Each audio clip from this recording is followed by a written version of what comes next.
Testing, testing, testing. Turn myself down just a little bit. Okay. All right, so let's go here to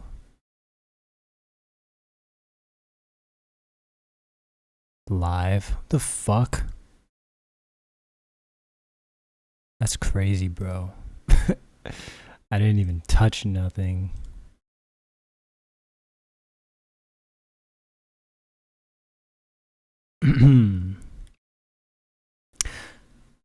Okay, let me see if I can figure something out here. I want to edit. I want to change this picture to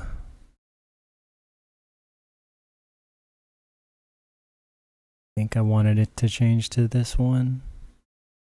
I guess it doesn't really matter. Just start a new one. Audience, tags, save. I don't know. Let's hope that works out. Oh, I need to change the title to 9.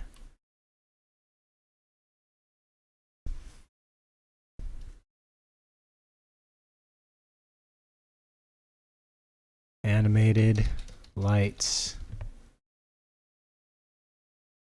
Point lights.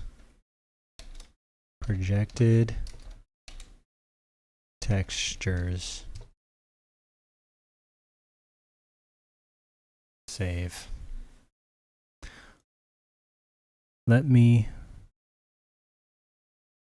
checking something real quick with my mic. Okay.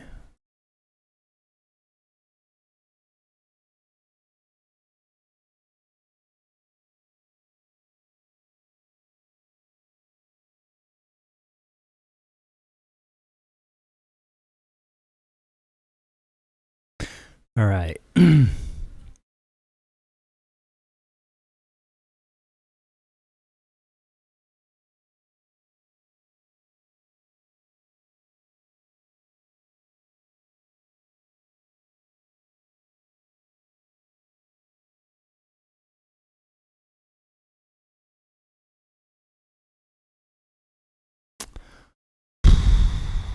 Okay, clicking on this, copying this.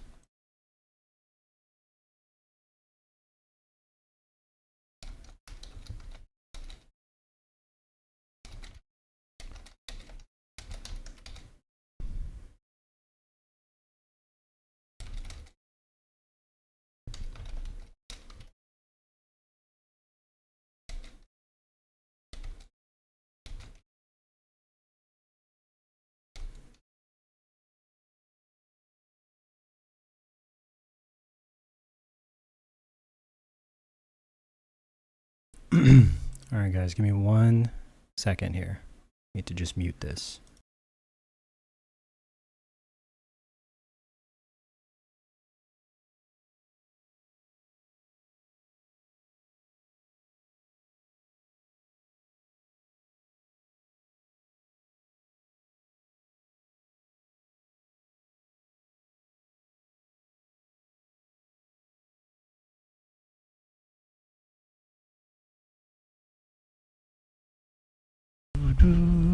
All right, here I am. Okay. All right. So here I am in SFM. Now I gotta organize this up.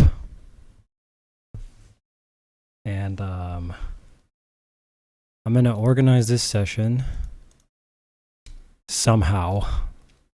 Organize it to the point where I can kind of, all right, where to begin? All right, first thing I need to do is probably change my reference bipeds to change my reference bipeds to, I guess, some kind of valve default. Because the purpose was okay. I gotta think. How am I gonna do this? Hold on, let me just check. It's kind of hard to go back and forth through all reading chats and stuff, but if anyone has any cool things they want to talk about, like cool shit you want me to add to this session, let me know and maybe I'll put it in the session. Because again, this is a master template session, so whatever cool shit you can think of, I'll try to add it. And let me just write that here too.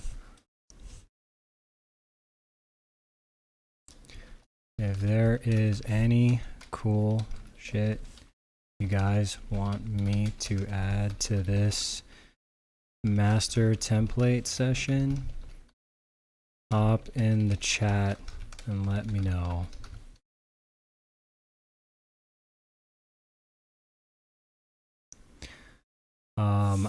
Cocksucker says, gonna leave you in the background while I'm making animated light session. I'm making it already for you, man. But that's cool. So, okay. I'm going to go and show. Okay. First thing I need to do is I need to kind of just find my defaulted sort of state here. So I have a box here. So this is the regular map void, the whatever. Okay, I need to put this information, I need to put this in a group just so I can forget about it for now. MISC group. And we'll get to that stuff because that's the cool projected shit that I've been working on. Oh man, the projected shit is amazing. The projected shit. That is fun. Okay. All right, so what did I do here? I think I deleted the window. No, I didn't. Okay. Okay, so which session is this? Okay, so I'm going to delete these characters except for a reference biped. I'm keeping one of them for reference. It's actually not to scale. My reference items, I only have a chair and the block. Okay.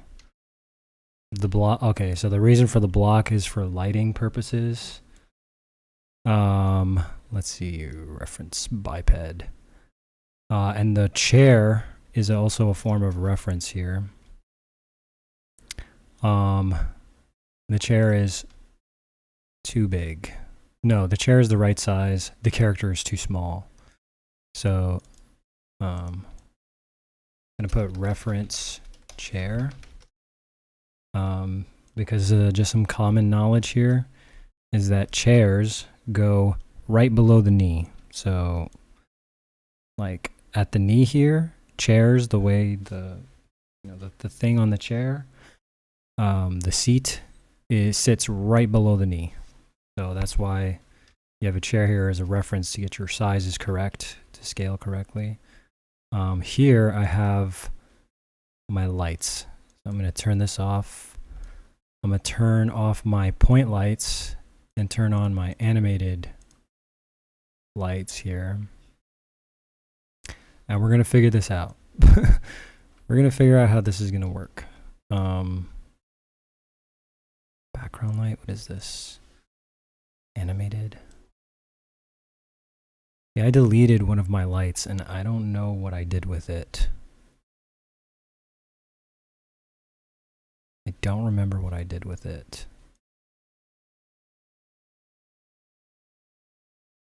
Which is a shame. Let me try to figure this out. Okay, I have an animated point light. Okay, first of all, I need to get rid of, I need to just mute that altogether.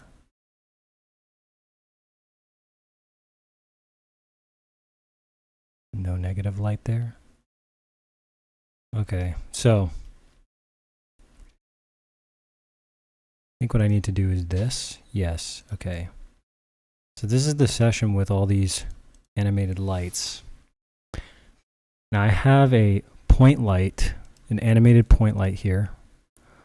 If you're wondering how to do it, if you're wondering how to make an animated point light, which Anon showed me how to do, okay. Actually, it was CGI Joe, I think. I mean, they both kind of showed me how to do this, but Halsey, I think it was Halsey.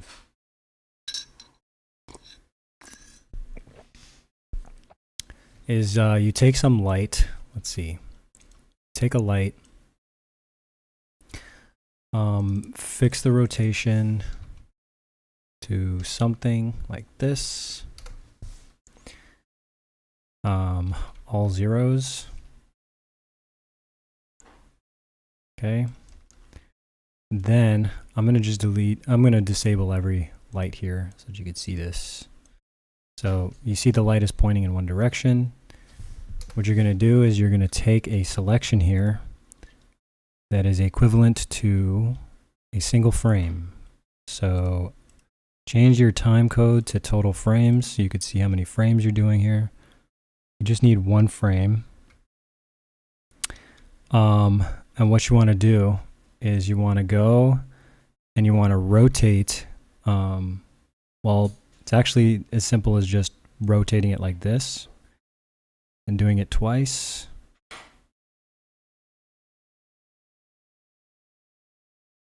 And then you want to scroll wheel. You want to hold shift and scroll wheel. And you'll see these two things appear. These the motion data from what you just did. Then you can clean it up, right? So you see how it's slightly different. You can clean it up by going here onto this tiny little region, and then clicking the beginning, and then play heading, and that'll put it exactly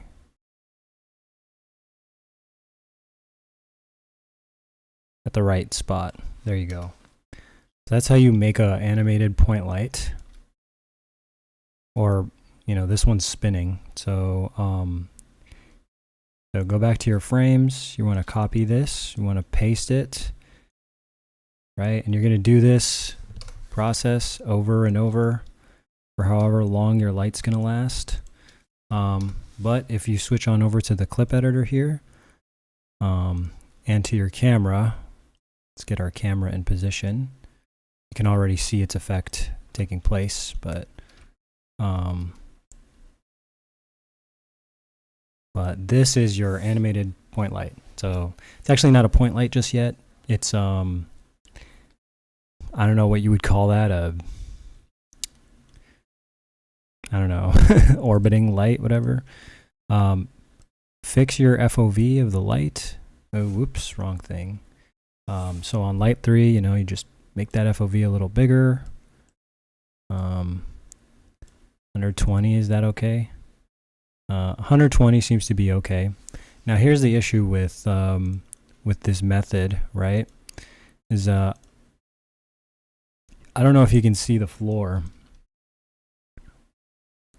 I don't know if you can see the floor here, but it's black, right? And that's because the light is only spinning in, you know, one plane, one axis, right?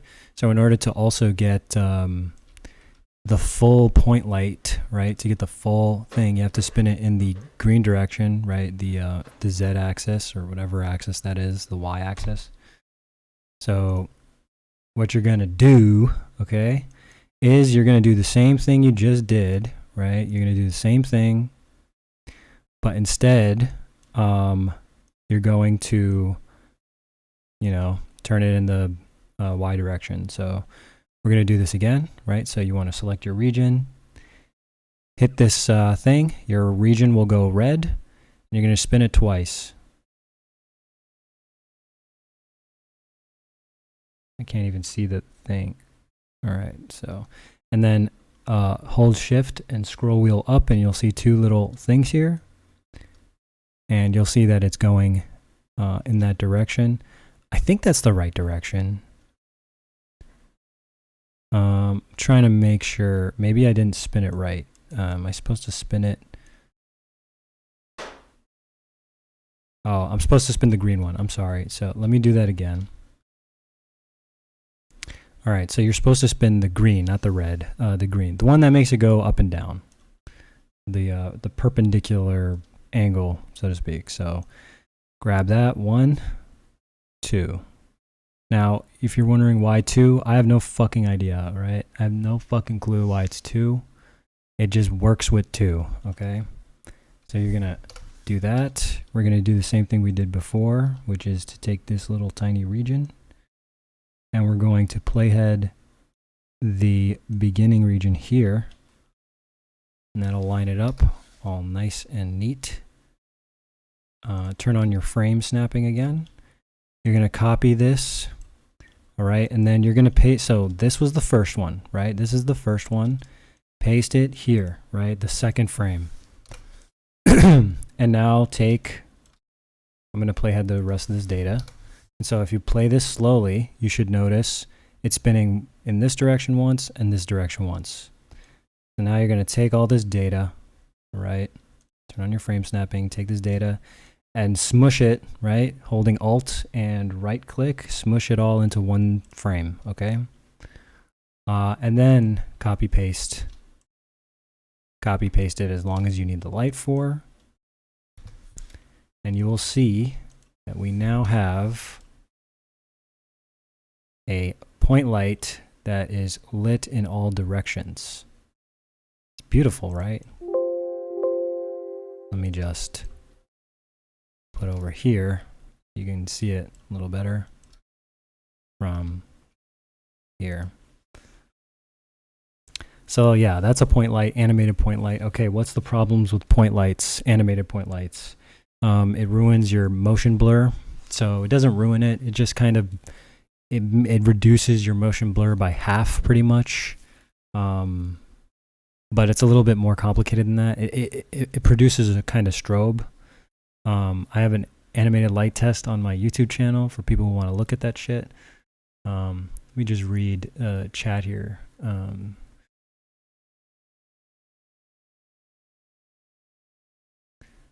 Animated light moment. Okay, cool. Drink this shit. Tasty, tasty. Oh, I'm also gonna actually advertise in regular chat so that people can see what I'm doing here. Because I really want people to kind of chime in with any cool ideas that they have, so I can add it to this master template session and pretty much get all the coolest stuff. I want all the cool stuff, cool ideas that people have, and I want it in the session before I publish it. You know what I mean? So that, because I'm not gonna update it. So I'm in SFM. I'm streaming right now, creating a master template session of all the cool SFM stuff to set up.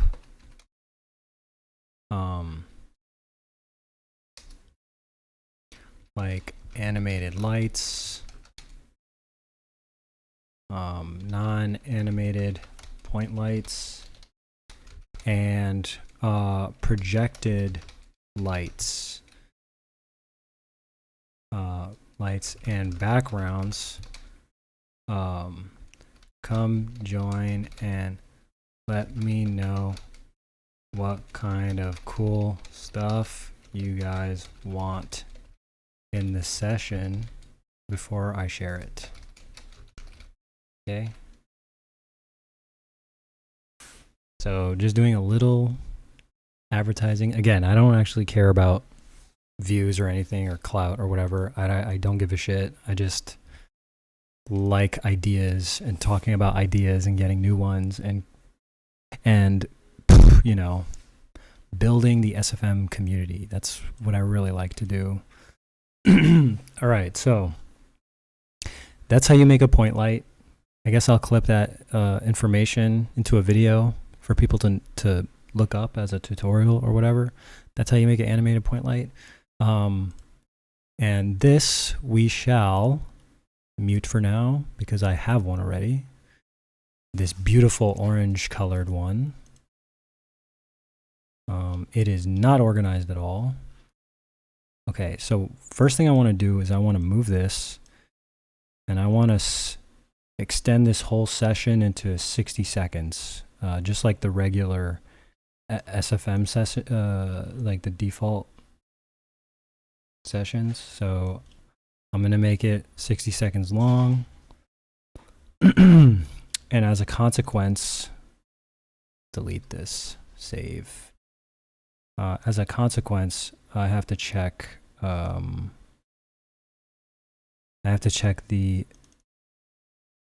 this kind of data, this information, make sure it's all 60 seconds long. Okay, so I have a few lights that are not 60 seconds long. Let me just extend these out. I might delete them later, but all right, so that's how you make a point light, animated point light. There's other ways to make animated lights. So let's go here to the ambient light. Is it the ambient light? I did one that's the one that you see in Scammerai's tutorial, I think, where it's a one that moves position. So it's the same idea as point lights, as making point lights, except you're moving the position instead of the, you're moving the position instead. What the fuck? Am I in negative time right now? All right, so yeah, moving position instead of rotation. And so what that does is it creates a kind of plane, so to speak. How useful is it? I don't know. I don't think it's that really useful. To make a plane like this. It's useful if you want to actually get sort of realistic looking window sort of spill in. Like if you have a window like this, which is why this session is like this, right? If you have a window, because the way the sun works, right, the way light works is, I don't know if you've heard of pinhole cameras, but back in like, 1000 BC, the Egyptians or whatever, probably not the Egyptians, it was probably ancient China or something, like the 600s or whatever. The first sort of invention of movies, right, was the pinhole camera. And the way that a pinhole camera works is that you poke a hole in a box, light shines through the box, and it projects the light diffracts, right? The light sort of spreads out inside the box, and you're able to project images inside the box and whatever. But the principles behind it, right, is that all light sources, when going through a hole or something, will it'll act as if that hole is a single is the main light source. So, for example, this window acts as a light, right? You can think of it exactly like that. Is that this window, right, is a light source, right? So just as these lights, right, these little lights, they're balls or whatever, like these are the ball, this is the light source, right? A window is the exact same thing, with its own shape, right? It's just got a different shape. And so the idea behind a light like this, I call it ambient light. I guess that's not really the right word for it. I should call it planar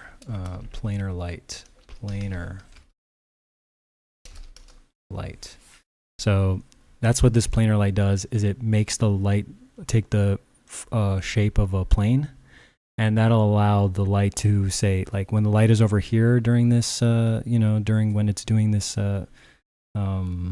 moving around within the frame and stuff, you'll have this kind of spillover light, right? Like from different angles. And so on average, all the lights will sort of light up the whole room, so to speak. And that's why you have this kind of cool ambient that pretty much takes up the whole room. So I'm going to try to get the whole room in the shot here. Let me take this camera. So the whole room is in the shot, and you can kind of see how this ambient light works. It looks really good. It's just a good looking thing, you know, to do for those kinds of situations, you know, with windows and stuff. And you can also see the shape of the window here. You can do the same thing. You can't really do the same thing, but yeah, this is how light behaves, right? This is actually how light behaves. Now, if you were to take a regular old light and you put it all the way in the corner, right, like, you know, like a sun would be doing, does the same thing happen? Yes, right, if you put radius up, right? If you put the radius up. However, yeah, I mean, it's basically the same thing, but, you know, you also, you know, there's this idea of shadows, you know, getting sharp shadows. So there's that too. You know, if you put your light too far away, you get less sharp shadows. So there's a whole bunch of reasons why the planar light is not as useful as the point light, but, you know, I made it anyway in this session. So you get a planar light, you get a point light, and you get an emissive light. So what is an emissive light? It's actually nothing. It's not any different. So I might even just delete it. But the emissive light is also part of that whole idea with windows being point light sources. So that's why it's here. I could probably delete it. It's not really that useful. But the idea behind it, it's not really as effective as I thought it would be for what I wanted to do. So I might actually just delete the emissive light. Yeah, I might just delete this emissive light. It doesn't really serve any purpose. So background light, is there a background light? Okay, so anyway, this is this is your animated point lights, how that works. Now we're going to get to the cool stuff. All right, the real cool shit. Let me see if anyone's got anything to say. Oh yeah, Kiwi. Kiwi's awesome.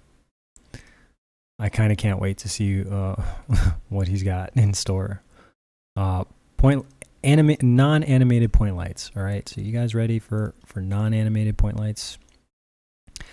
In my view, non-animated point lights are better than animated point lights, but they're not really. Both of the things have their own set of drawbacks. So the issue with animated lights is that you get motion blur that doesn't look very good, and so if you're animating, not a good thing to use. This is directly from what Anon also says. So if you're animating, not a good idea to use animated lights. If you're making a poster, totally fine, right? Non-animated point lights are for people like me who animate things. And so I'm going to delete this. And so I'm going to show people how to make this. It's very simple. Yeah, the drawbacks with this has to deal with shadows and how they behave with the lights, with objects, but we'll get to that. So okay, so let's just create a new point light, right? So I'm gonna take this light that we just that we turned into a animated light, and I'm gonna flatten it out. So how to make a non-animated light, point light, I mean. It's very simple. We're gonna save. Okay, save your sessions. We're going to go to Set Light Gobo Texture, and you're going to want to find a pure white texture, pure white square. It's really that simple, pure white square. I have one here called mwhite.vtf. You load that up, and there is your 180-degree light. And the reason it does this is because the texture, right? Because all lights are just a kind of texture. it's going to crash. All lights are just a texture, so to speak, projected onto onto objects into the space here.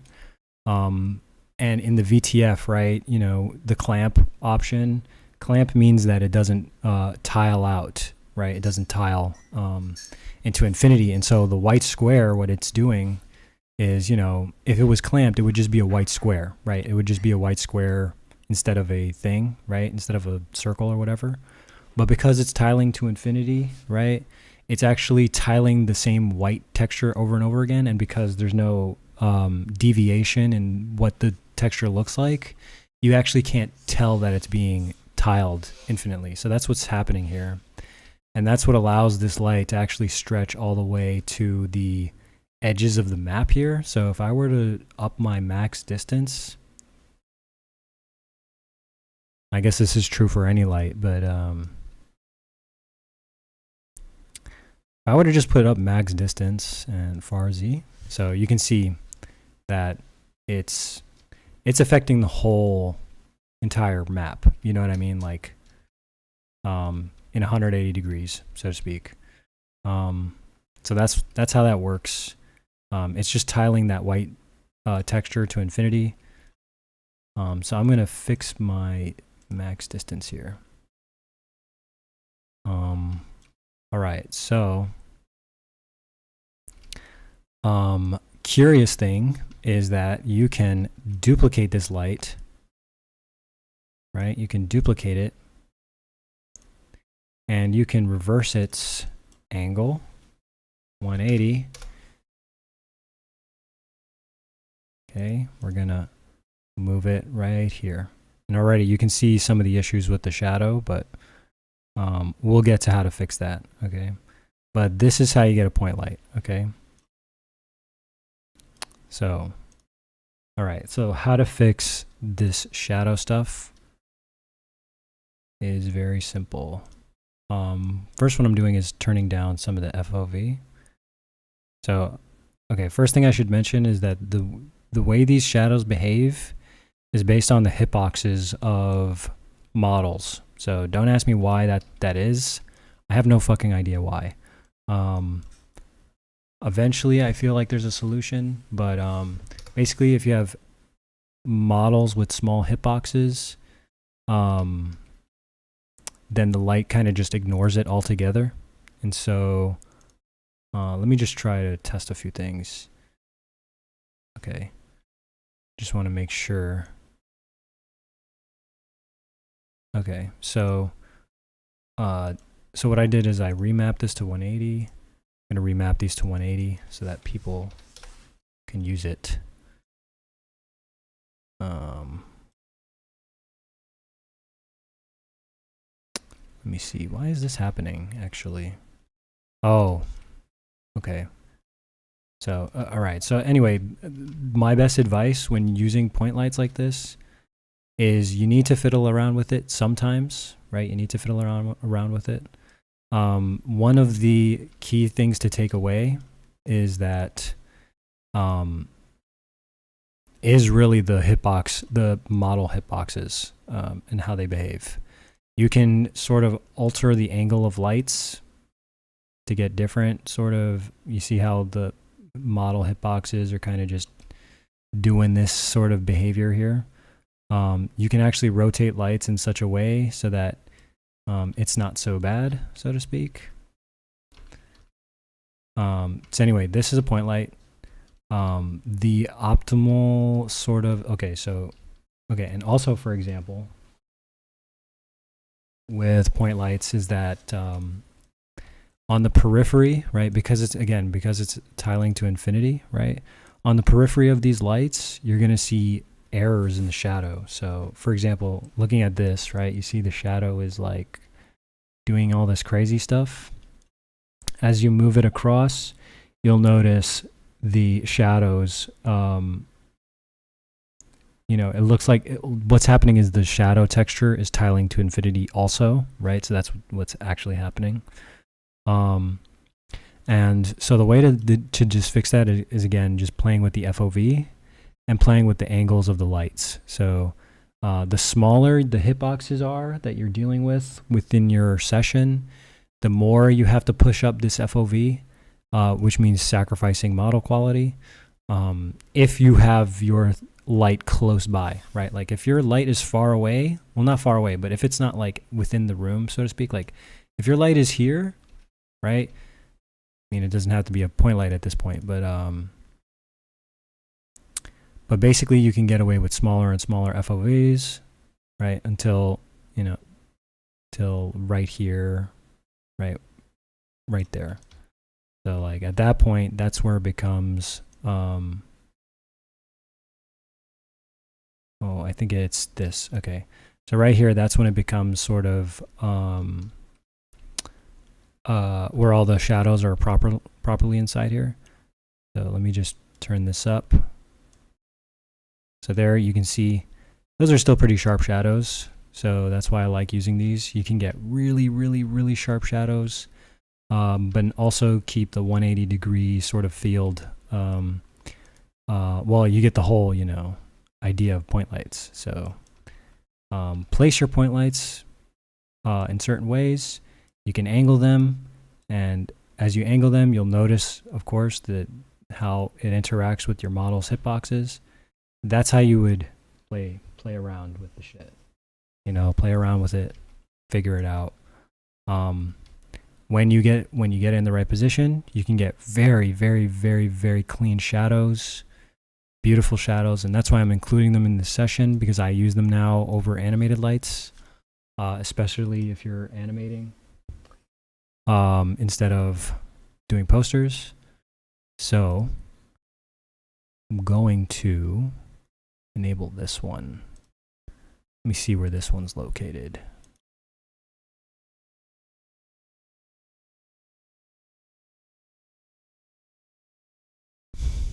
Where is this one located? Is it like not on or something?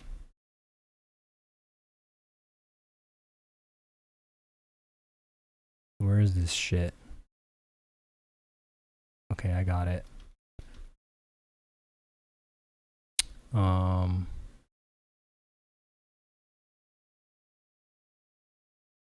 All right, I want my far Z to default. My far Z to default. Man, why is it so like dark? Anyway, I think I need to turn up.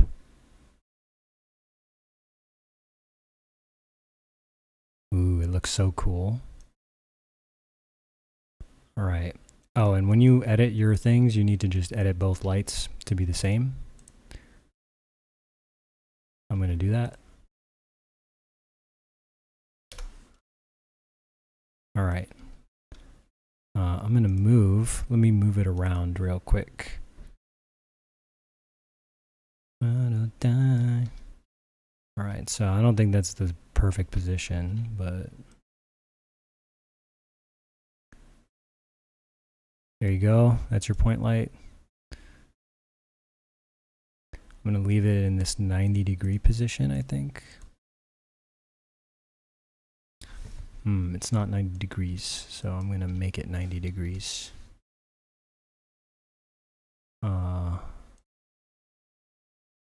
And they're also locked to each other. Okay, good. They need to be locked together. So that's non-animated point lights. Very useful. So I'm going to just call this non-animated point light 1A, 1B. Now they're attached together, so you can move one of them and it'll move them both. I'm going to delete now these, so I hope I taught you how to make those point lights. All right, fill lights. So this is my fill light attached to the camera. I guess you don't need it, so I'm going to delete it. Background light, I guess that was useful, but I don't think I want this anymore because there is a cooler way to get some things. Oh, I'm the only person here. I don't know if you're the only person here. Apparently there's like a bunch of people. There's people listening, but I don't know. The whatever the number, the person number, it just stays at 1. I don't know. But I've had people say like you know, there's some people who are like, "Oh, I'm here." I don't know, but anyway, I don't really care if people are actually listening or not. But if you are listening, cool. If you have any ideas to put into this master template session, let me know before I get this shit done. Right now, I'm organizing it so that when I'm organizing it right now, and then I'm going to publish it later. So if there's any cool SFM thing that you want in this session that is your idea, maybe perhaps say it now. I'll look into it, maybe add it if it's cool enough. Anyway, so I was just talking about making the animated point lights, animated lights, right? So I have 2 of them here. I don't want this background light anymore, so I'm going to delete it. It's not necessary.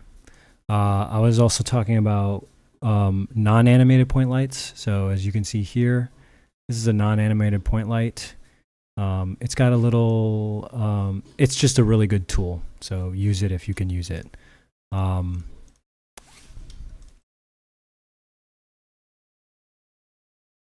Animated lights. I'm going to call this non-animated lights.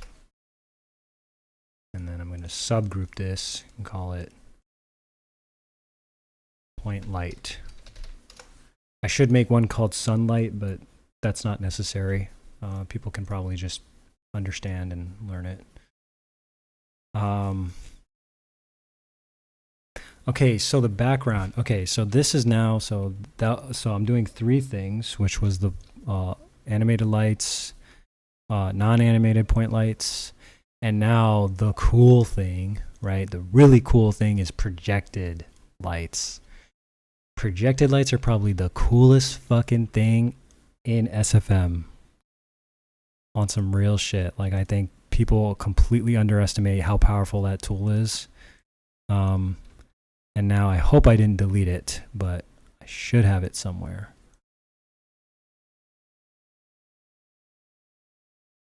Okay, so what projected lights do is they project a texture onto things, right? They project a texture as if it was a light, and the capabilities of. All right, let me mute this scene build. What is this actually? I hope I didn't delete it.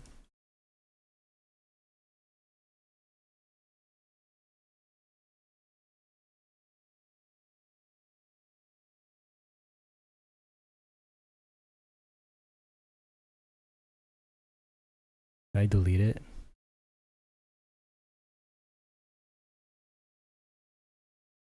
Man, this was the problem with the organizing of this session, is I don't know what I did. All right. I must have.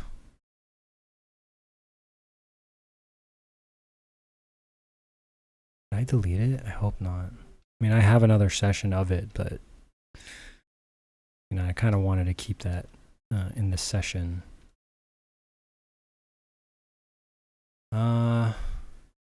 Let me think. So the idea was to.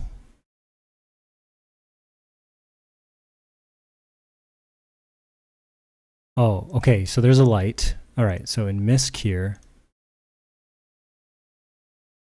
Oh, I see. I got rid of. Actually, what the fuck? Hold on. No. So scene build, I enable. I disable window.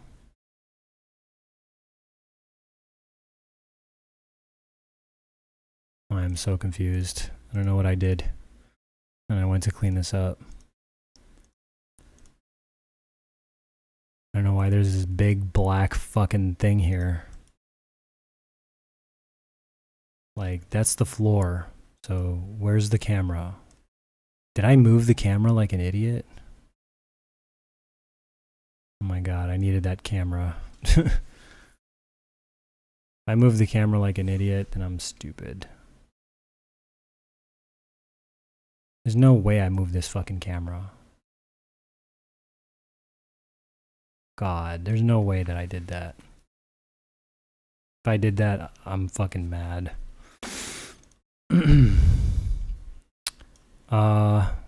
Man, see, I should have thought of this before I started moving shit around. I should be able to copy all the things of this camera except for the position and paste it. Okay, so this looks like it.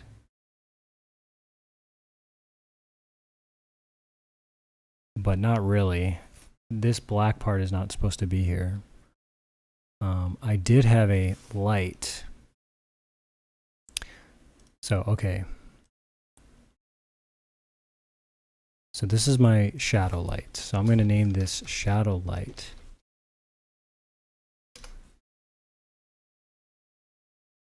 And this shadow light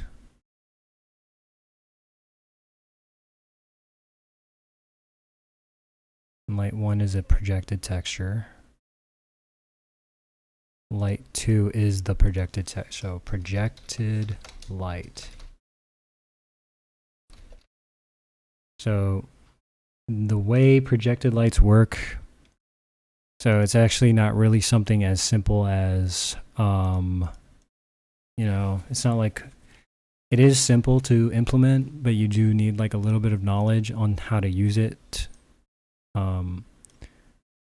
So the whole idea behind projected lights is to take a picture from in a game or in real life or whatever, just you take a picture.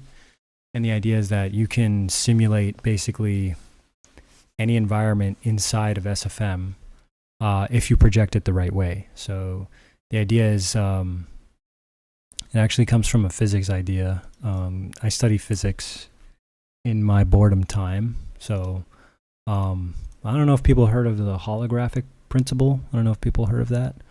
But the idea behind the holographic principle is that 2D information can be 3D information is equivalent or is the same as 2D information, or rather that like if you have a 3-dimensional thing, you can imprint all the information of that 3-dimensional world into 2 dimensions on the surface of that, you know, of that world, so to speak. That's what the holographic principle is about. But the thing is, in the holographic principle, they say like, oh, you know, you got to have the 2D hologram is at the boundary, right, at infinity, right? Like just like how our lights were tiling to infinity, the 2D hologram is at infinity, but that's actually not right. And the reason it's not right is because there's another scientist who basically said, no, it's from the perspective of, it's not at the boundary, it's the perspective of every single thing in the 3-dimensional space. So from the perspective of every observer, right? I'm going to say observer, but from the perspective of the observer. So this projected light is right here, like it's on the camera, if that makes sense. So okay, so I selected it, you can see it. The projected light here is actually on the camera, right?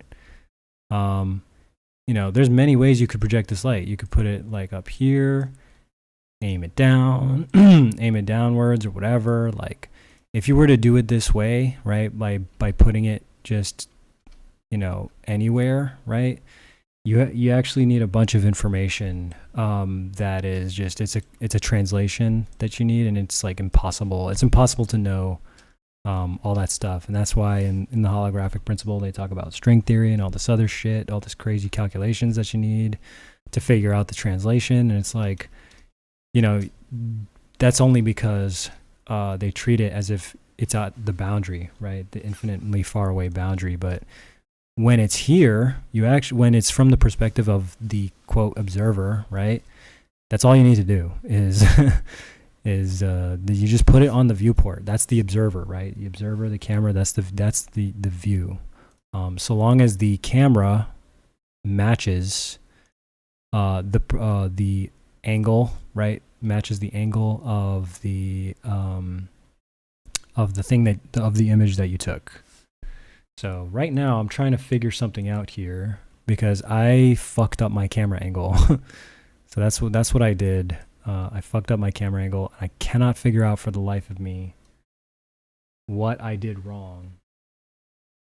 Or what I moved, because I guess I moved something by mistake, because this is not the original camera angle. I'm about to get just really mad. I need to like open up my other session because this is super annoying that I fucking deleted it and stuff.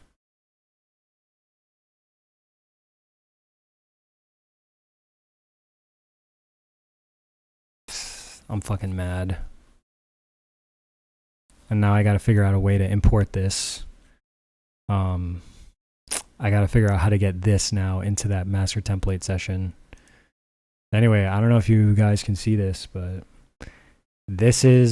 none of this is real. So you can see it's got a shadow and all this other cool shit, courtesy of CGI Joe. So none of this is real, which is awesome.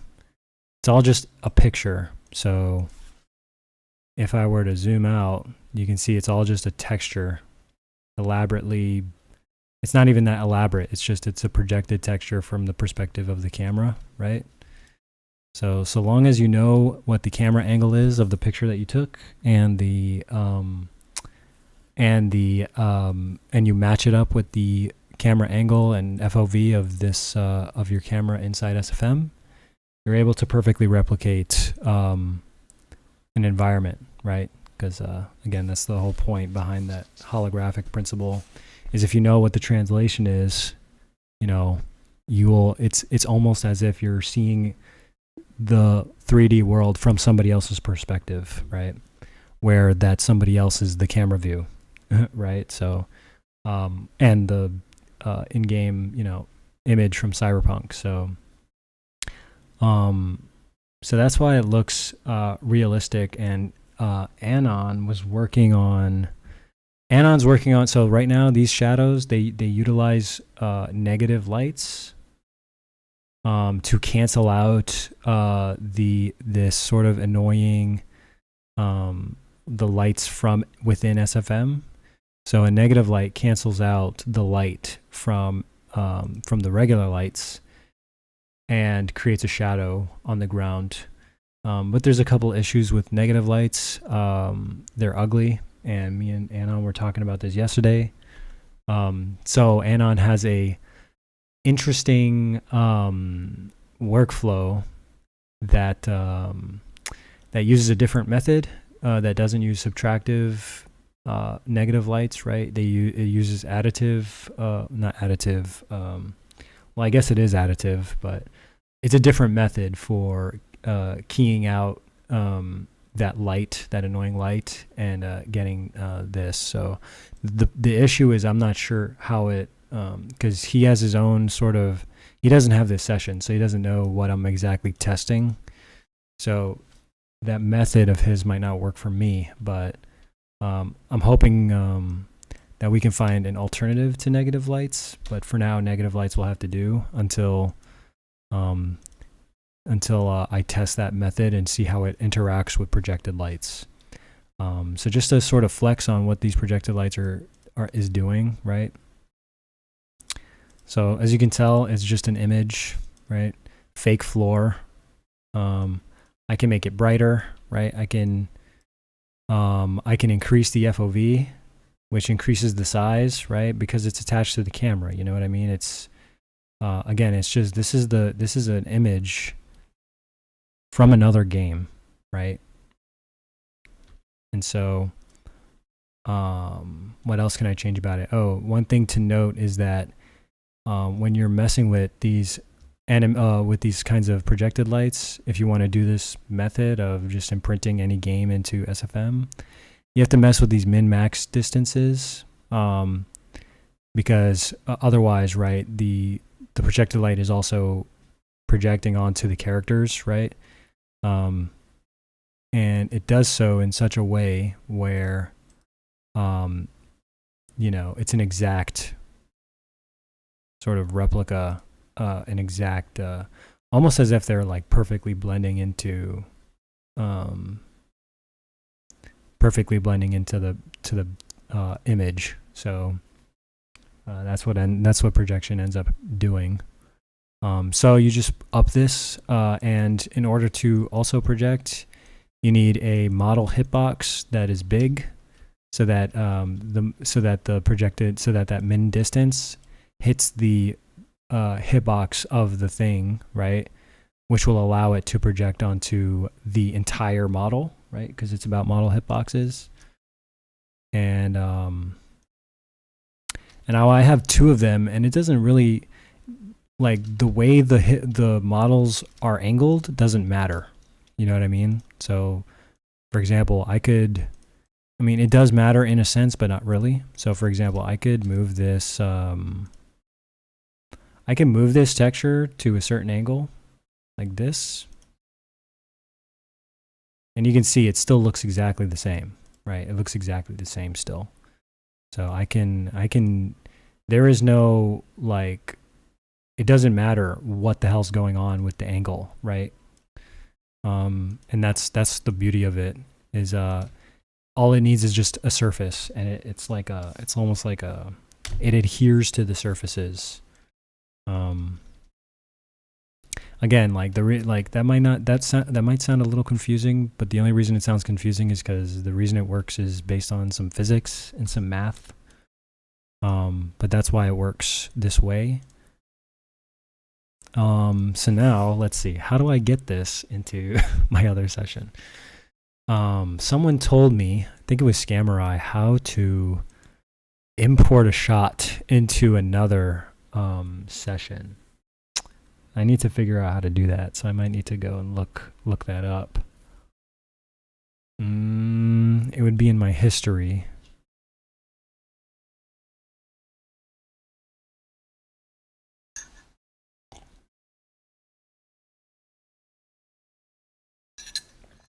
I have 199 pages of history. This is bullshit, man. I don't know. I don't think I'll be able to find that shit. I did it once before, but I can't remember how I did it. Dang. So what did I do differently here?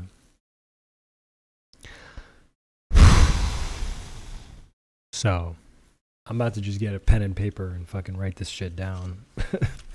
Get a pen and paper and write down the fucking coordinates and values. Let's see, the only value I need is field of view, right? Field of view.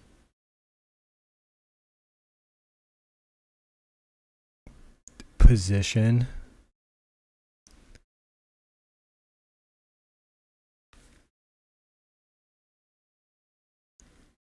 Five, 2, 5. What number is this? 36.9328. And then 78.9296. And a rotation of fuck this number. Fuck this stupid number. Negative 1.73446.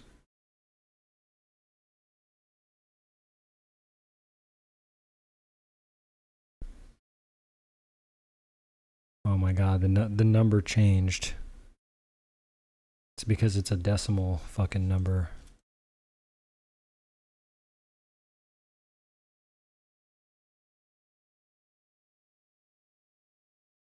Damn.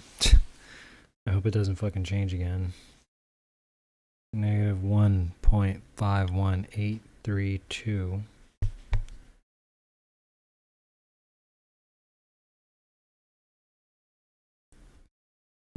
E to the negative, and I'm gonna have to figure out that's I don't know how the decimal could even be e to the negative 05. I don't really understand that notation, but I know that I mean, e to the negative 05 is a negative exponent, which is a decimal, right?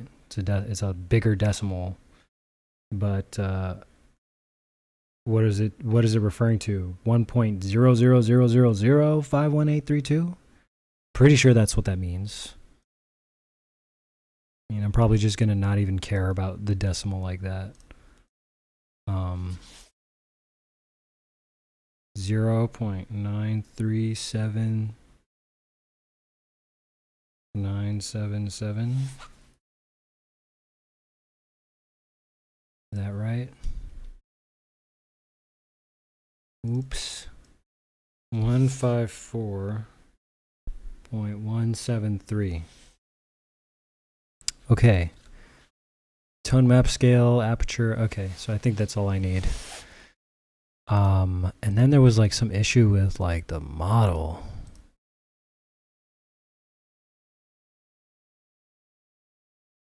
All right, I'm gonna open the previous. I'll save it. I hope this works.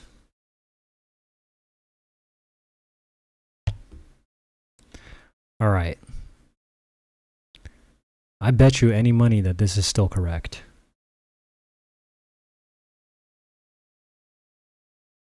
Okay, this is the same number. 219-525-369328 789296. So that's the same. This is the same. This is the same. And this is pretty much the same. So what the fuck gives? Like, why?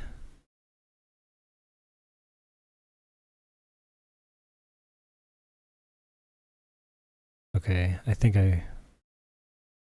I know what's going on. I'm gonna attach this to this. Oh my god, what is so different here? What did I move? I mean, I don't know why it's all moved away. Did I move it all away? Yes, that's what I must have done. I must have moved the whole fucking thing over. Jesus Christ, yo. I moved the whole shit. Fucking dumb. That's what I get for trying to do that, so... I mean, it's not like it's not hard to remake this, so... Anyway, I kind of all want it... I want it all in a specific...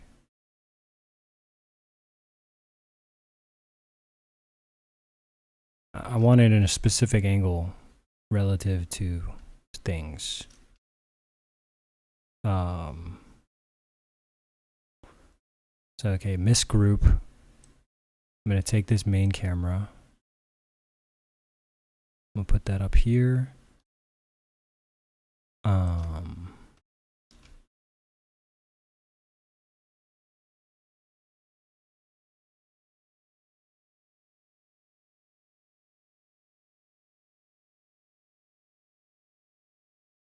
So my camera's here now. Man, I had everything so well placed. I kind of feel like putting this... Well, it's supposed to be on the same level so that if someone wants to load a map, then they can just have everything in the center, right? Because this is the center of the map.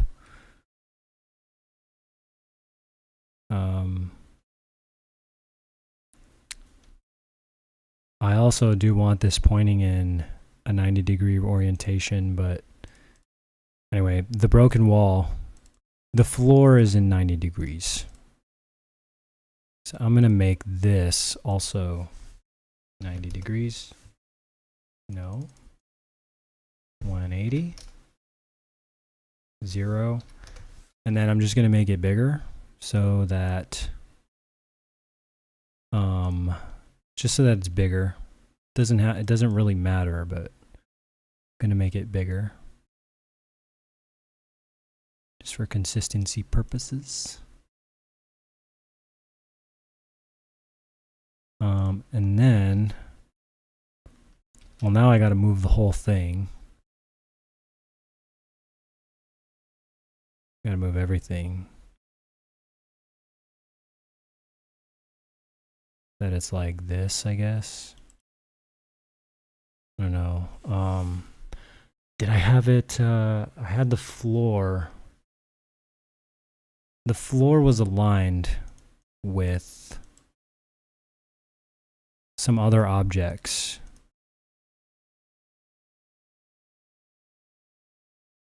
Okay, these were my lined up objects here. I don't know, I really don't want to move the camera. I kind of have no choice but to move. I wonder if I could just move the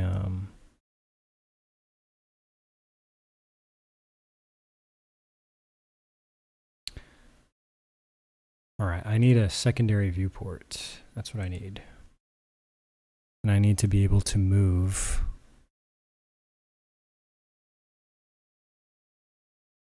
the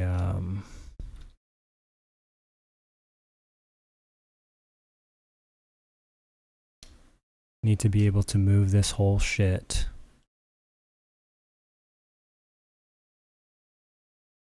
until it aligns right here. Let me just check this axis. This axis,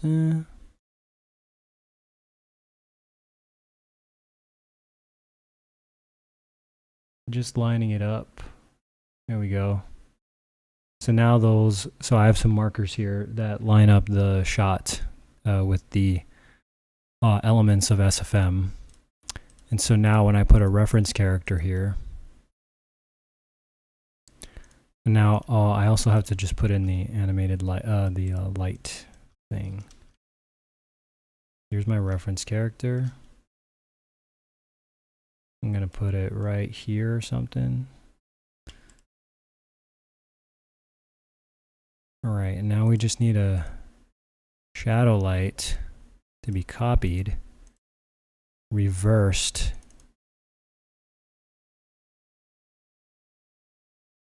Negative 70. What's the inverse of negative 70 on a circle? 210 or 150?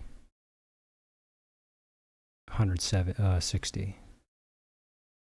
Well, it's negative, so maybe it's positive 20. No, positive 110. All right, so actually no, it just has to be like this.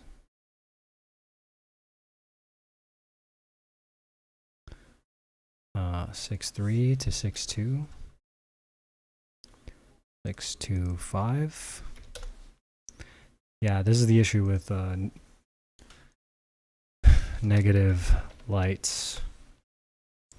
There's like almost no light.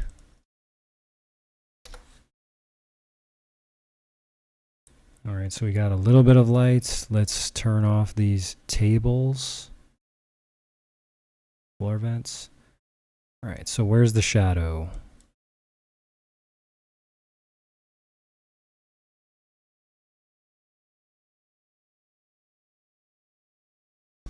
Let's call this light. Where is the shadow? Oh, enable shadow?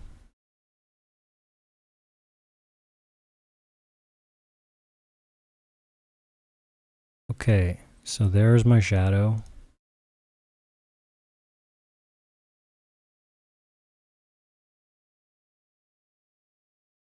Something I also want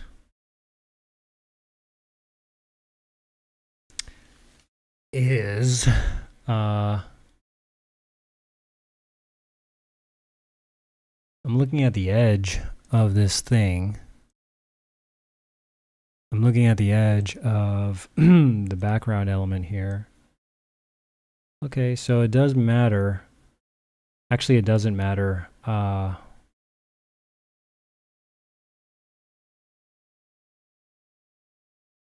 it doesn't really matter. Thing is, I'm using a textured background here in the back, so maybe I should take a medic wall instead and use that as the back as the wall there, so that I don't get that line.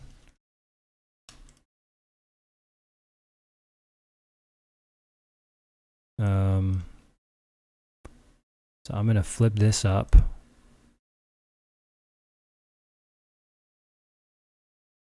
Negative 180. You mean 0?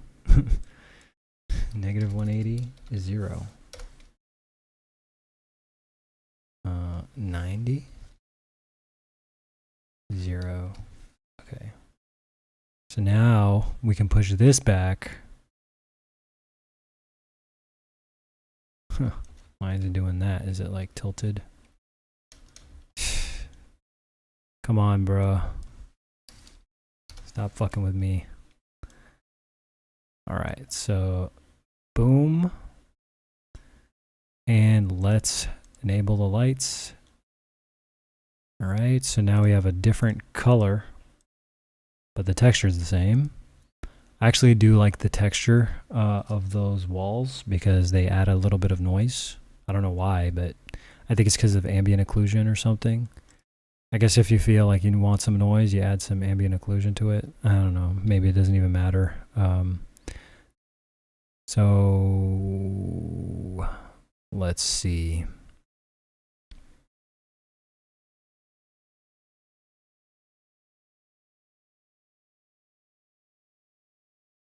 Let's see. We're going to turn down the color here. So it's at 0.075. Let's make it 0.025. Okay, I need to turn off ambient occlusion on it, I guess.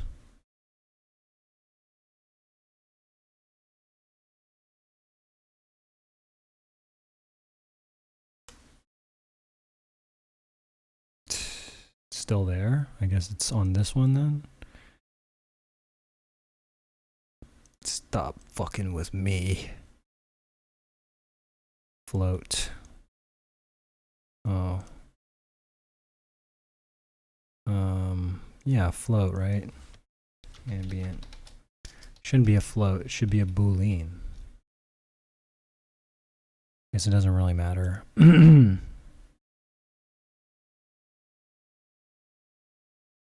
Alright, so I still see the ambient occlusion, which is very strange. I mean, that's ambient occlusion, right? I mean, I could just angle this. I mean, I don't know why I see it in the first place, but...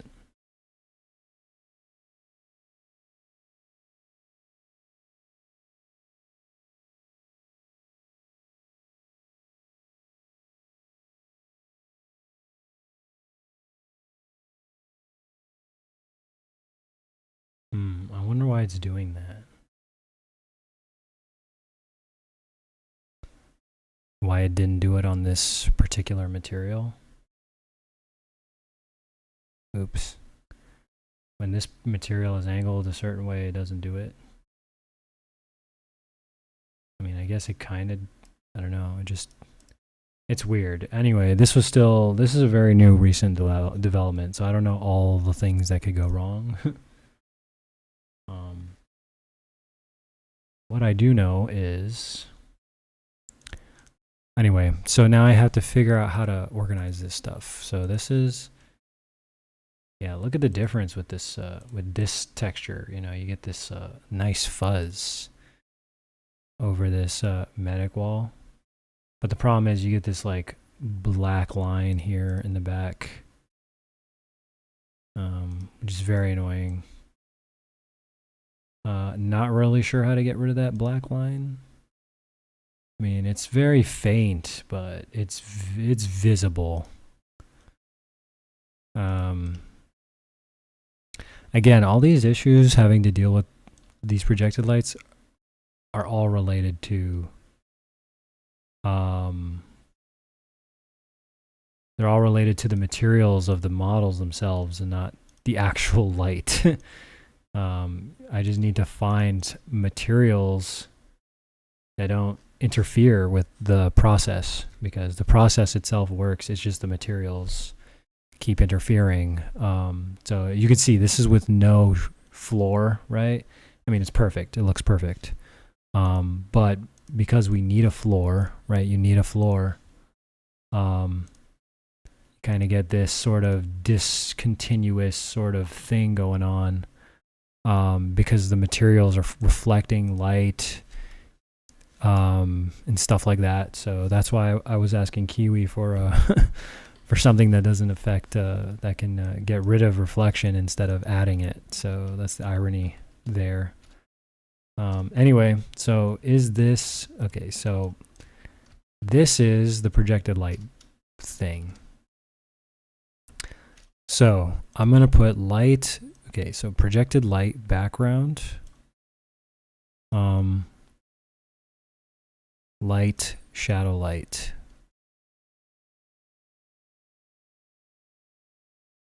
Oh, by the way, you can make animated versions of these lights. These regular goboed lights, you know.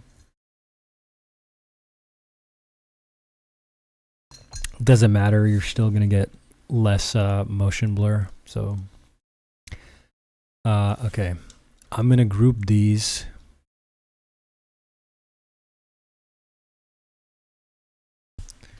Shadows, light and shadow. Light 1. I don't know what to call it. Projected light background. Main camera. So this is the main stuff to get it to work.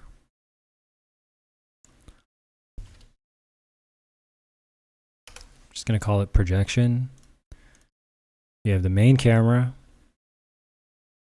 You have the projected light, which is what you put your gobo texture, right? You set your light gobo texture to the image that you want. Light and shadow is to get shadow. So I guess I'll just call this shadows. So that's to get the shadows. You also need the floor. So the medic floor, you need it.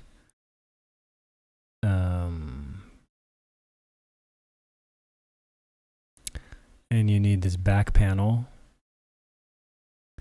So I'm going to call this back panel back panel floor panel. And these act as the surfaces for the shadows. So these cameras, I don't need them. I'm going to call these floor vents tools. So tools. And I'm going to put that here.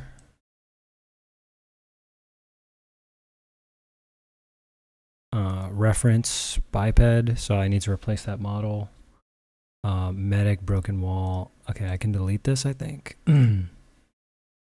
So you got the projection, you got these other things that I put here.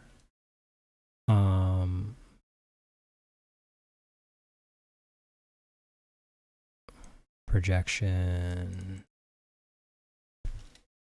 Projected environments. How do you spell environments? Viorn. Viorn. I need a fucking dictionary. I'm gonna type this shit in.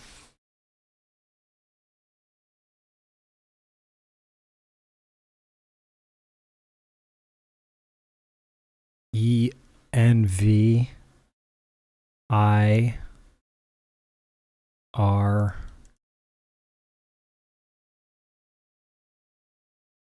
O N mint. Okay, I don't know why that looks weird. Doesn't that look weird? ENV IRO Environ. That's crazy, man. All right, projected environment. The projection reference.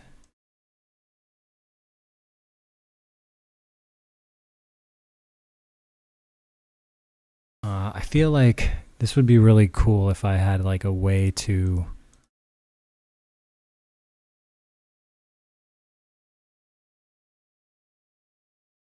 I need to organize this stuff better. I'm just going to call this alignment tools. Camera alignment tools. Or perspective alignment. Because that's what they are. I need to also look up alignment.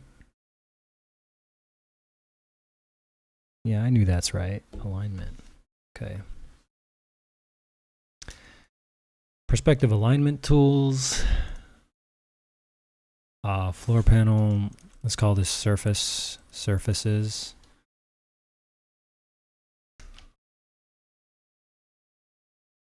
Projection surfaces. And so when you make surfaces, right, the idea is you put whatever surfaces you want. If you need like, you know, the closer you match the geometry of your image, the more accurate the SFM's shadows are going to be. I should call this light and shadow. Or lights and shadows, because, oops.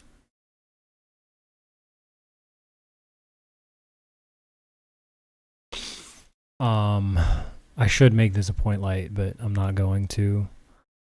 But yeah, if you have a light showing, it always has to have a counter shadow light to have shadows. Well, as of right now anyway, until a better method can be attained. I really want to figure out this sort of thing here, this line. I don't know. I can see the line. I didn't have it earlier. Well, there's renders where I didn't have it. So anyway, getting rid of the perspective tools. How the fuck? All right, so this front panel.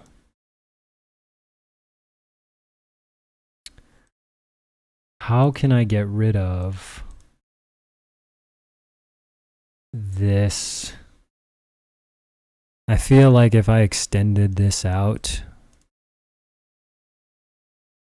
like, am I crazy? If I like, oops, if I were to copy this floor panel and I extended it, I could move this, I could change this,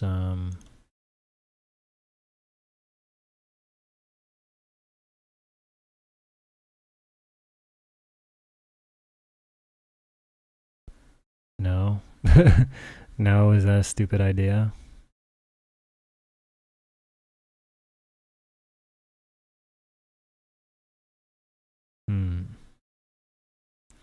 Okay, so that didn't work.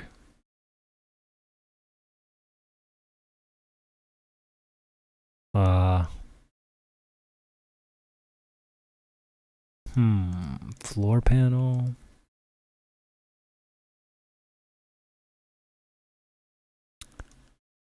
What I can try. What causes this? Is it like, is it ambient occlusion that causes that line? I know for a fact that what causes this problem is the color differences.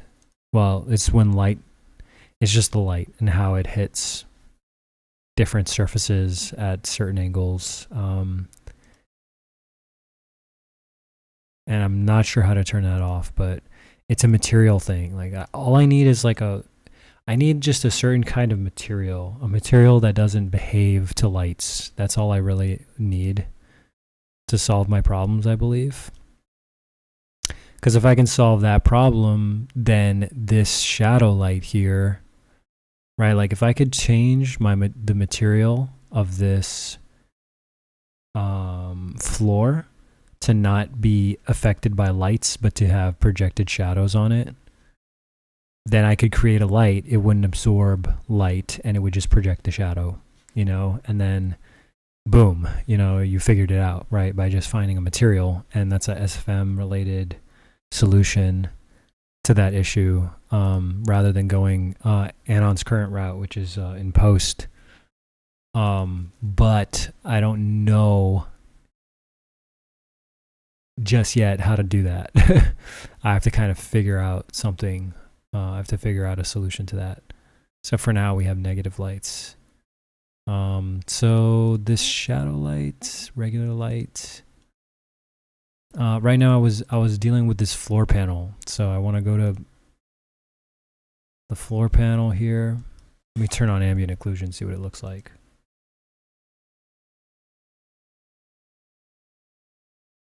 All right, so it's at 0.075. What about 0.05?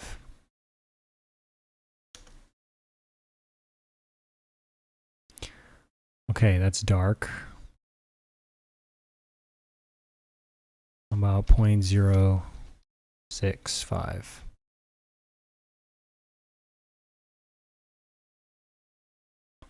It's lighter. Okay, what about 0.08?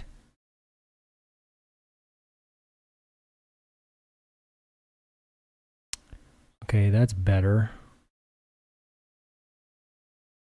I still see it. Like it's bugging me because I still see it. Like I see it. Like it's almost the exact same color, but there's like a difference in texture too, you know? It's gonna drive me crazy, this shit. Oh, well, I see the difference in texture. Jesus Christ. Let me see if this is a ambient occlusion thing.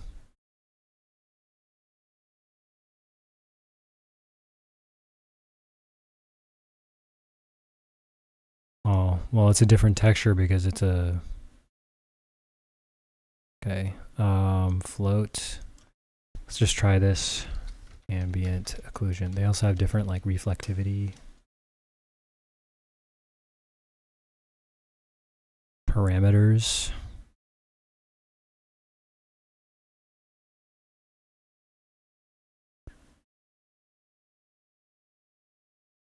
Man, is that because there's a shadow on it? Maybe if I disable shadow. No, still. Fuck, man. So close.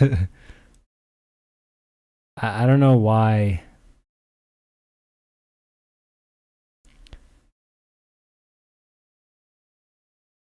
Right, so this is the only light that's on, the projected light.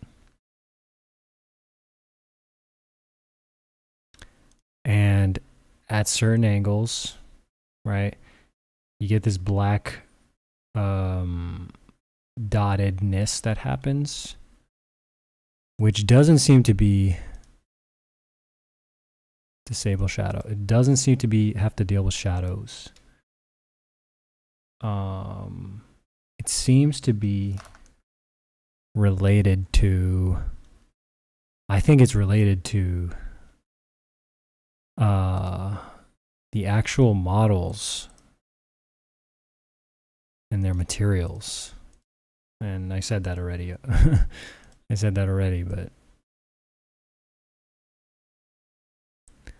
I'm thinking like if I can... All right, what we're going to do is we're going to try this. So we're going to try to get the right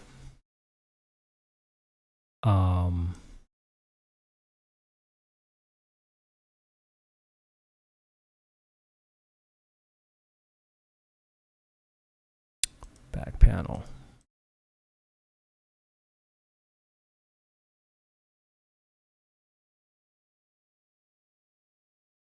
All right, we're gonna try to get the right color on this panel here.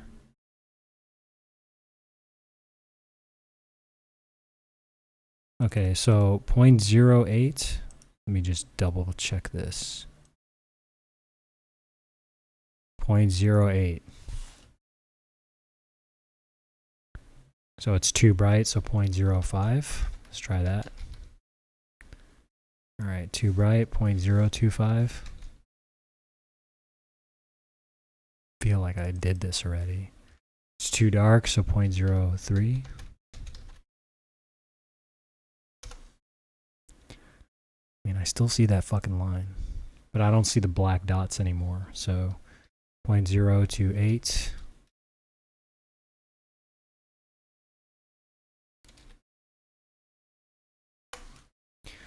Oh my God. I still see it, but it's barely anything. I barely see it now. So that's a lot better. Man. All right. So now, as for the actual lighting here, let me see if I can move these around.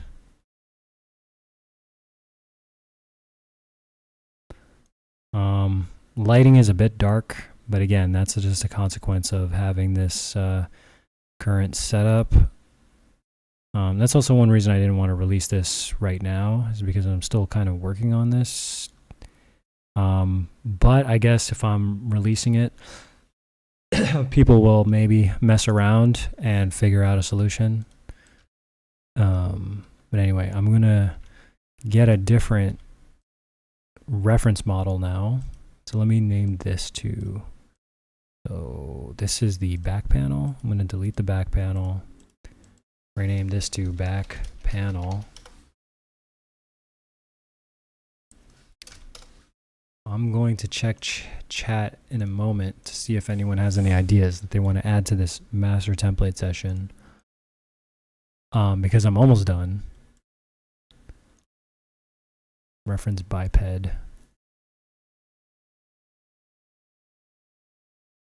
Reference items.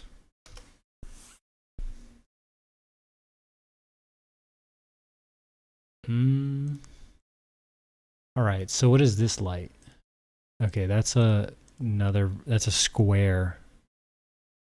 Oh no, that's a rectangular projected light. All right, so projected environment. Tools, what are these tools? Let me look up where these are located. Oh, these are also alignment tools. Oh, I actually use these. Oh. Okay, you know what? I'm going to put these.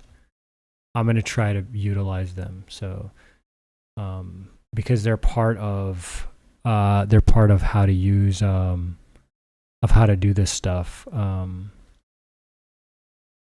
So what an alignment tool does is you're supposed to line up the, I mean, in order to get all that projected shit to work, you need to line up the perspectives of both things together. So how these perspective tools work,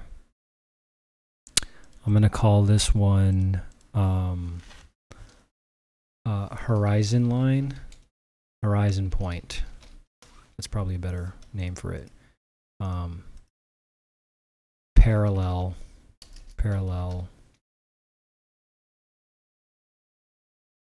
line helpers.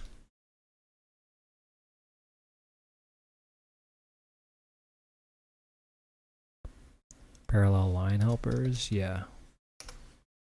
So what this does, right? The horizon point is where the horizon is located, right?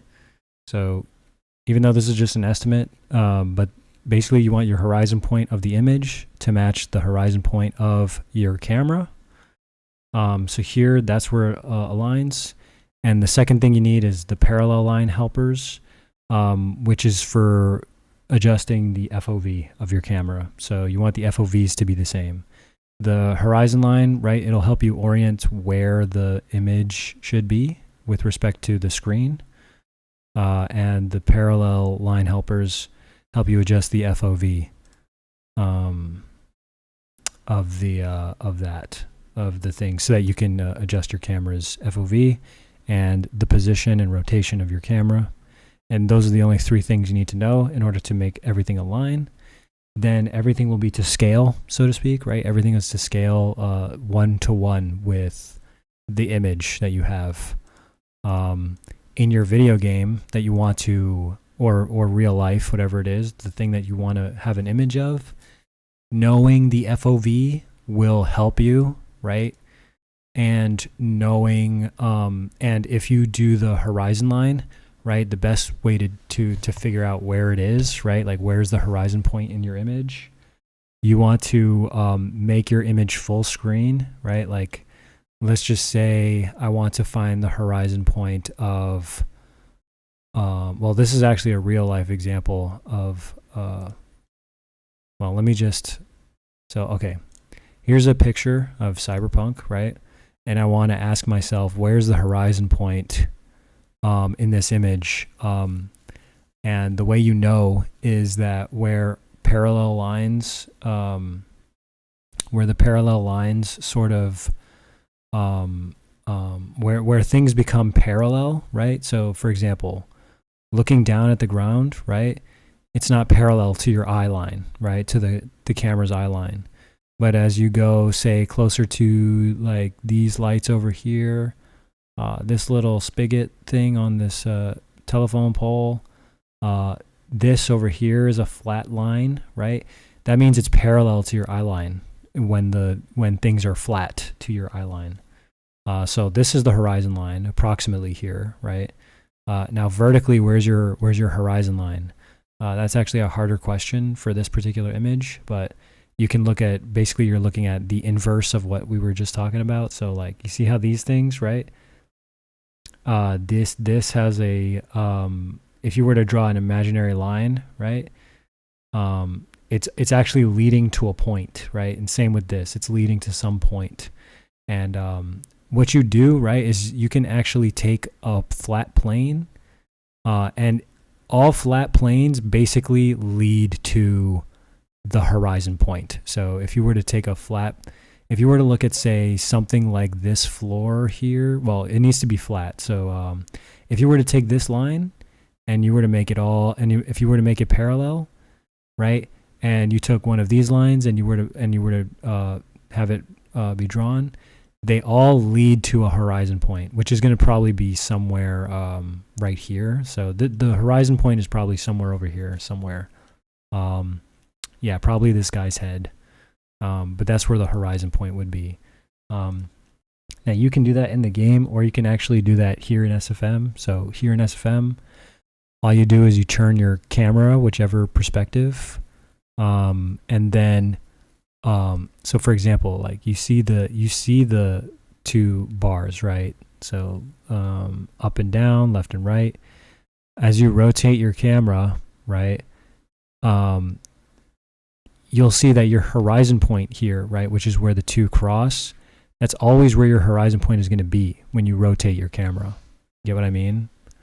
And so when you go in game, what you want to do is when you like have your camera angle, you put some post-it notes on your screen, and well, you make this like full screen first off, right? Let's say you take a picture, make it full screen, and then put some post-it notes on your actual monitor to show where the intersection point is, and then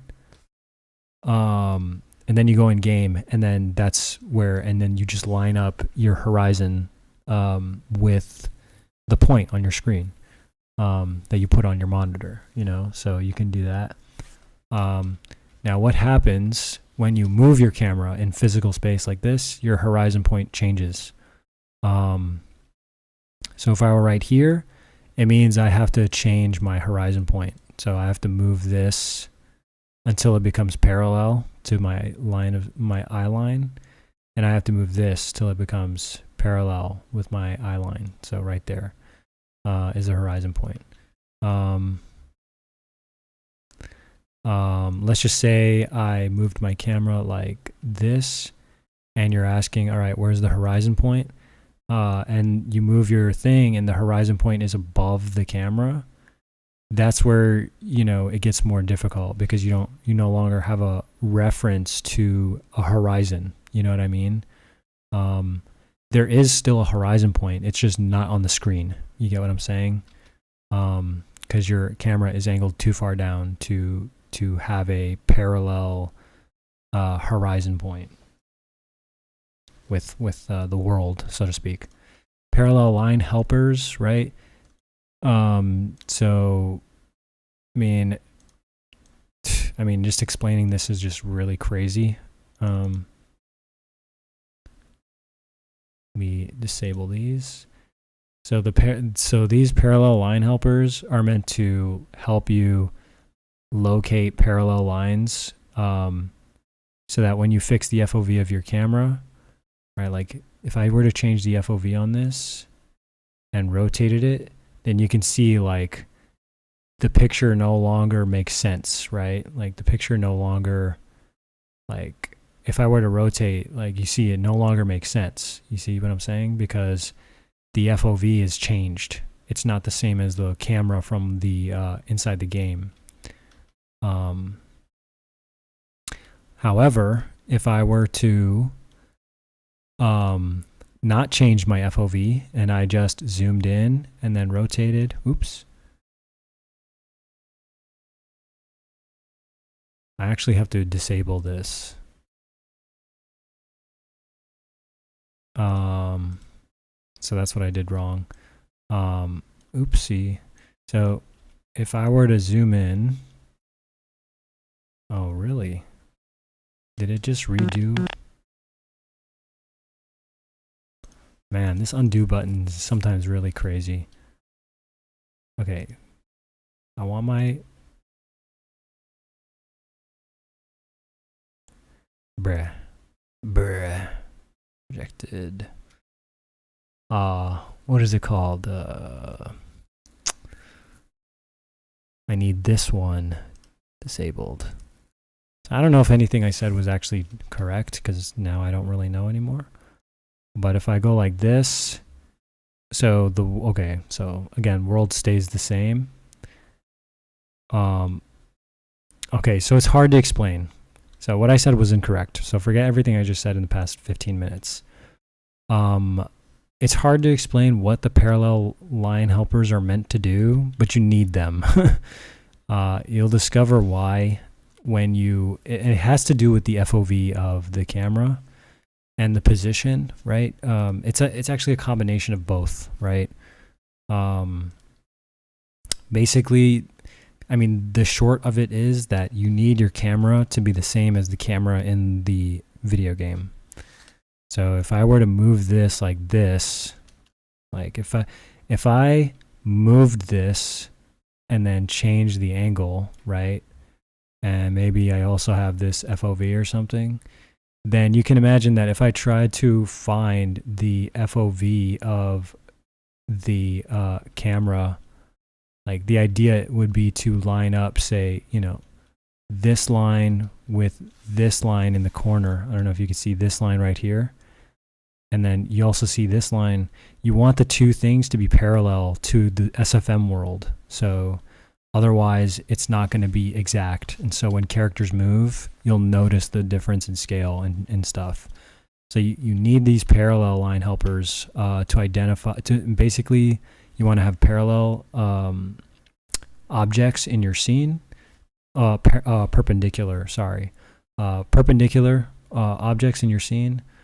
They can also be parallel, right? But it's easier to have a perpendicular thing. But if you don't, right, try and search for two parallel lines or two perpendicular lines, something that tells you if your world is going to match the other world, so to speak. So I know that was a lot to hear, and it sounded like I was repeating myself over and over again. But that's how this works. If you want to take advantage of this stuff, it's extremely powerful if you can do it, right? Well, I mean, you can do it. It's very simple. It's just get used to how to use it, and you can take any picture from any game and you can project it onto this shitty surface here, and you can, I mean, there's just, the sky's the limit. You know, you go into any game you want and you can take any texture you want and just anything, right? Like, graphics no longer matters, right? So I think I said this a long time ago that textures, that polygons matter. No, not anymore. Polygons don't matter anymore. Like, you can get any high quality shit, so long as you can project it onto a surface, then it doesn't fucking matter what the polygons are, because it's gonna look like there's polygons there, you know, because of the texture itself. Of course, you know, it can be difficult to get used to it, right? And there still needs to be a solution found with these negative shadows. But anyway, so I organized that. So now I have projected environments. I need to find a different reference character. Here's my scene builds, my lights. Do I need the background? I'm going to delete this background. I don't think I want to have it anymore. I'm going to delete these. Projected environment, characters. Go camera. I'm going to rename that.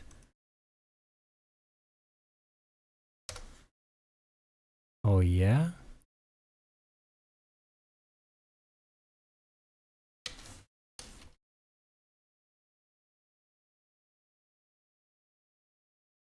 I'm going to call this observer.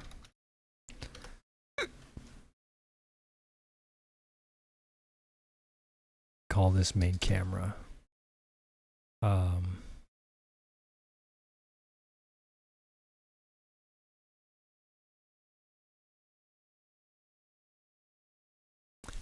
Normal environments. Okay, so if you want a normal environment with a normal scene build, then this is the one you enable. Projected environments is the one that you enable if you want a projected environment. Now my scene build here, let's look in here. I have two versions of this.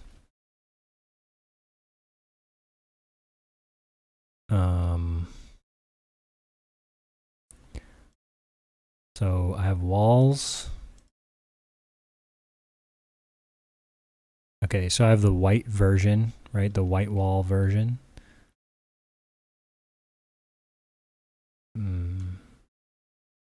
Let me see something here. I want to make sure my lights are properly set up.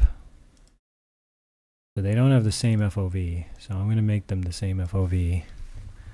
I'm going to make them 0.9. So that people don't have too much trouble with it. I'm going to set my shadow attenuation up. I'm going to set this. Oh, that's already set. I think those are good, right? I'm going to put this right here. I also had some pictures on the wall, but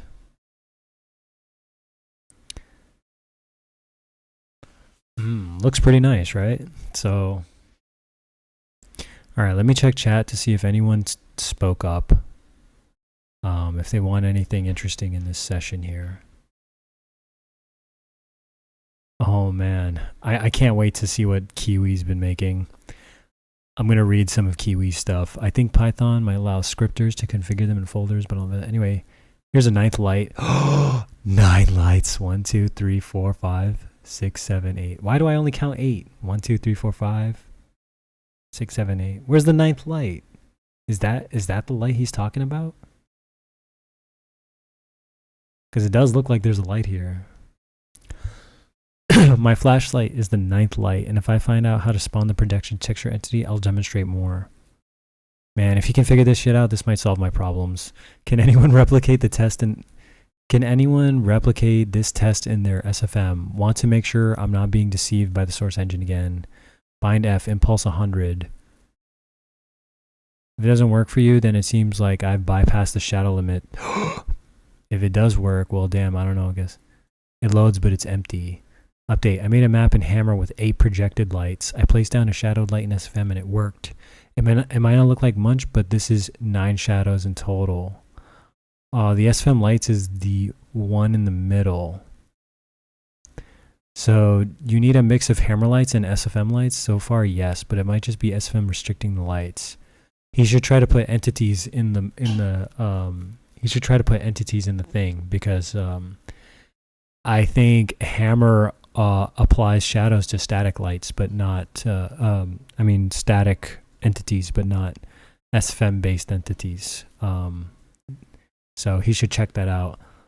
It seems to be, I disabled that limit earlier, but I removed it when I verified the game integrity. My test as soon as seems to require a patched client.dll. Actually, it's 10 lights because I didn't count, and there's 9 lights in Hammer. Just another reason to use Hammer. Is the instruction pattern, if anyone is going to try this, there's many results, but only 2 are valid. Man, I don't know how to use Hammer, bro. I wish I did. There are many results. Replace the instructions. Good days and moon. G-Man has no lighting at all. I don't think Adrian does either. Bro, my presence makes Monster Lad shit. I know too much. Anonymous. So I added 64 total shadows to SFM.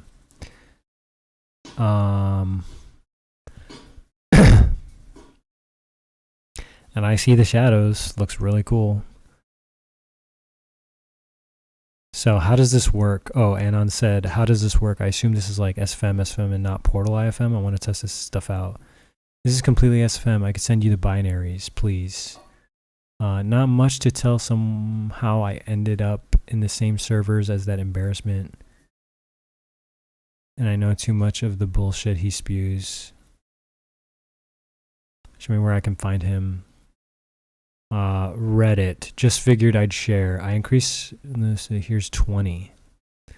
Oh, I'm gonna upvote this because fuck yeah. Fuck yeah, bro. Upvote. Go to Reddit. If you're listening, go to Reddit and upvote this shit. The default shadow alignment is through disassembly some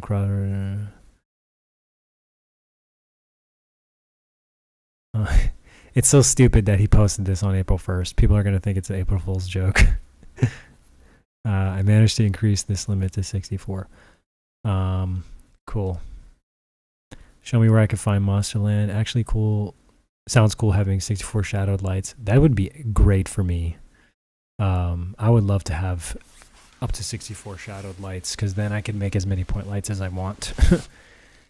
Considering I normally use 20-50 lights per scene, this would be fucking game changing. I use 4 lights in an animation. Yeah, I'm the same as Gustavo, actually. I don't use that many lights, but being able to use more than just 8 is very nice. Likely performance when going hard. None apart from performance from what I could see. Only thing I've noticed is when using dash hijack with Hammer, it crashes. So he's able to do this with Hammer, is that the case? 64 total shadow lags, about as bad as the same. It just works out of the box, right? Yes. I don't know, I just run into him now and then.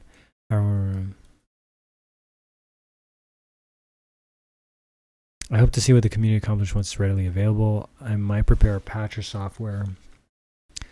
I'm definitely going to load older scenes I made and editing the light shadow. It's just slower the more shadows you use. Bruh. Skill issue. No, I'm kidding. I'm joking. If you have a better computer, shadows really don't fucking matter.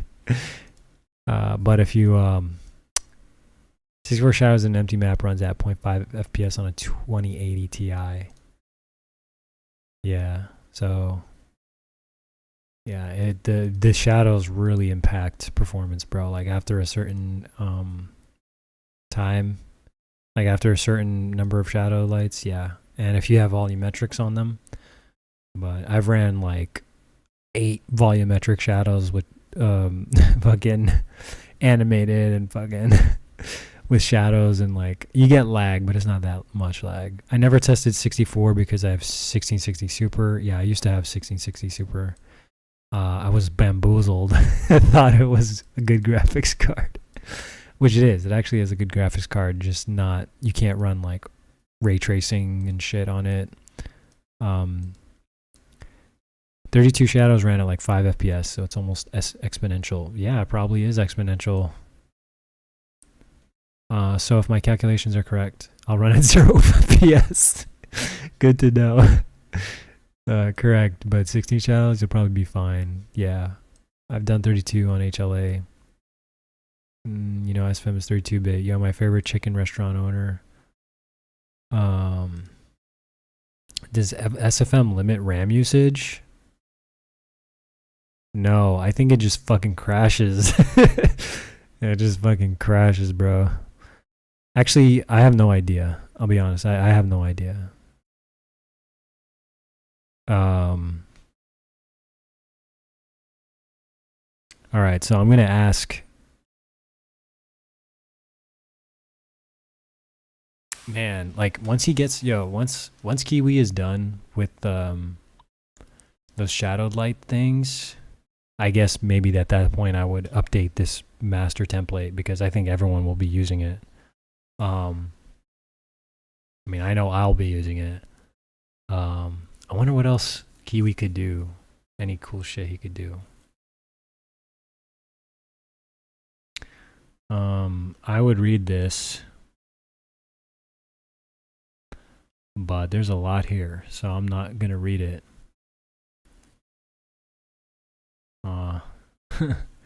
Yeah. Someone probably saying, yo, you should just use SFM too. Because,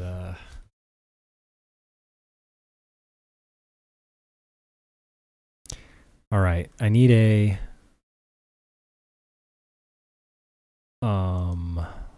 let's get out Barney. He will be the reference.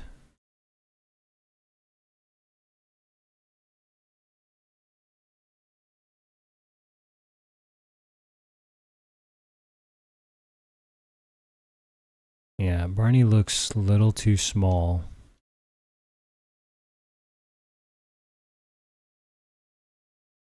I don't know why he looks so small, but I mean, how big is this fucking character? Bro, no fucking way, man.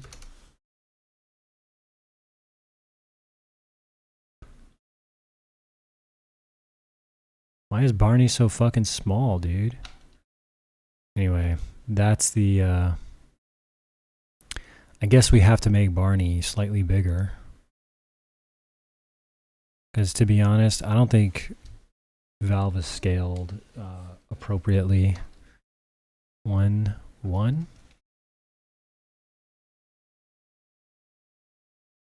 Yeah, that's about right. So I'm going to delete, I'm going to put him here. Delete this. Reference biped. Save. I wonder if there's any other. I'm going to ask.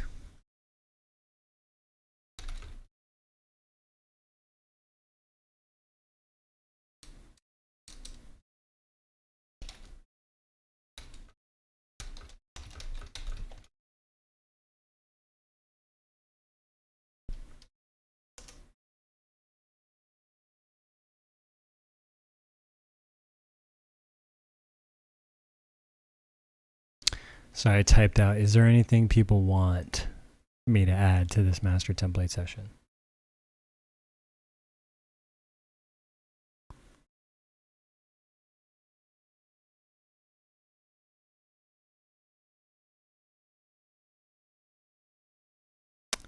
Um, your session just became obsolete, old man.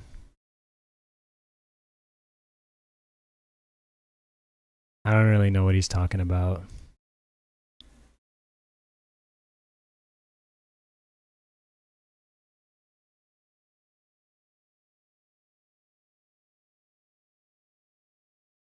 Because it doesn't really make it obsolete at all. You know, I mean, well, I get what happens is I have to just update it with the new light limit. So I just you replace the DLL if you have it or whatever, and it's fine.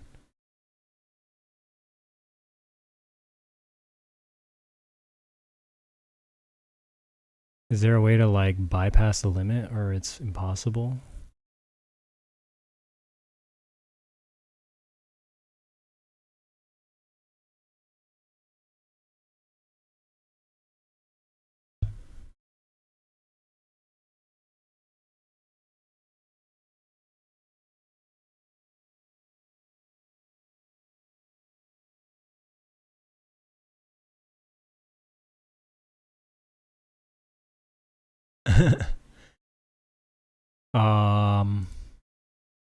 I was gonna import a animation. Yeah, no, this well,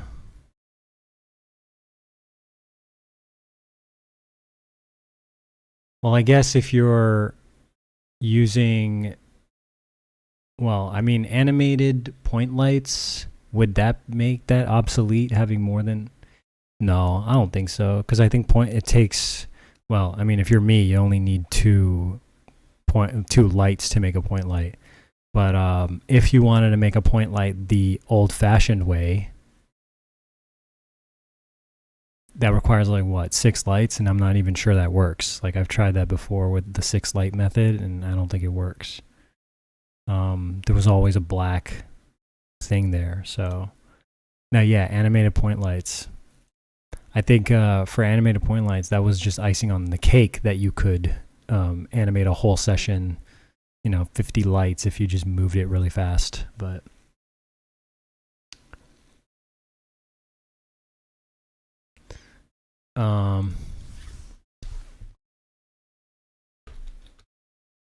makes this session obsolete.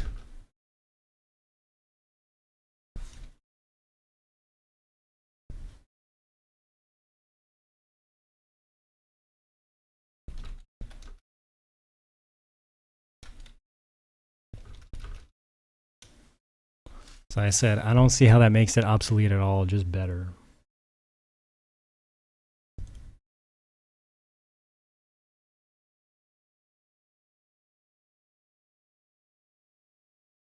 I would love to have 64 lights, man. Shadowed lights. But I just have one concern, which is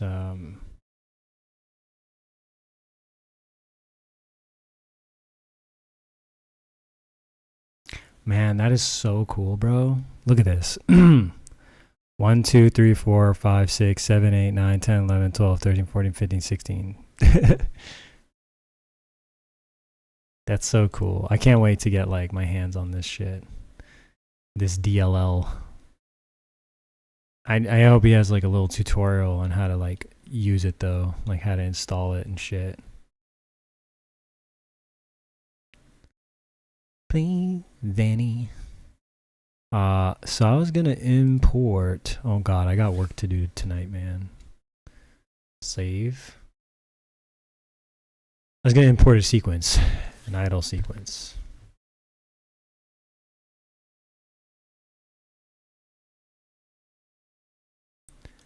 And turn him around.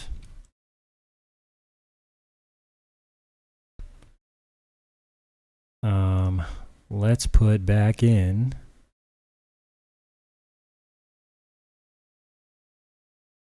my metallic.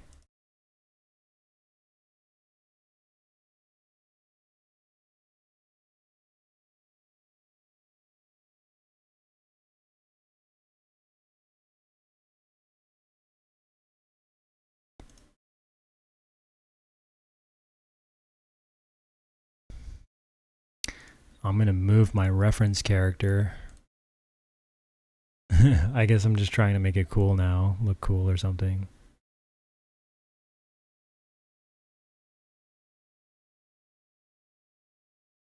The cube. All right, so normal environments, projected environments. Okay, normal environments, projected environments. All right, I think I'm done. I'm gonna see how much, let's see, so it has a projected, I just have to make sure my lights don't have any projected textures that are like left over or anything. Animated point lights. Oh, I wonder what animated projected lights would look like. That'd be pretty stupid. So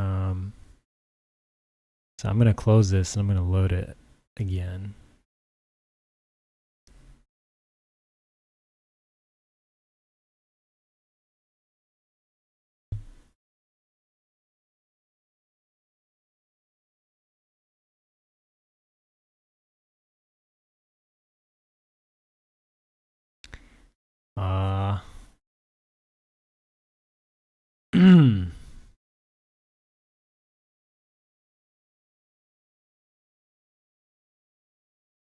Yeah, that's Scamrai. That's the point. That is the point. I mean, honestly, there's no real reason to use it for anything but point lights, you know?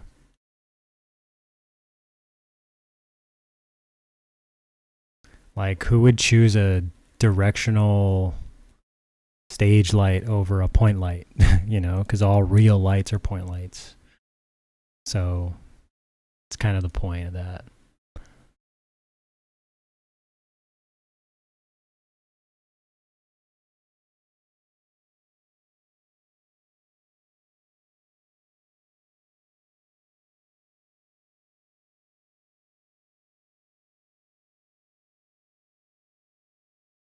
Right.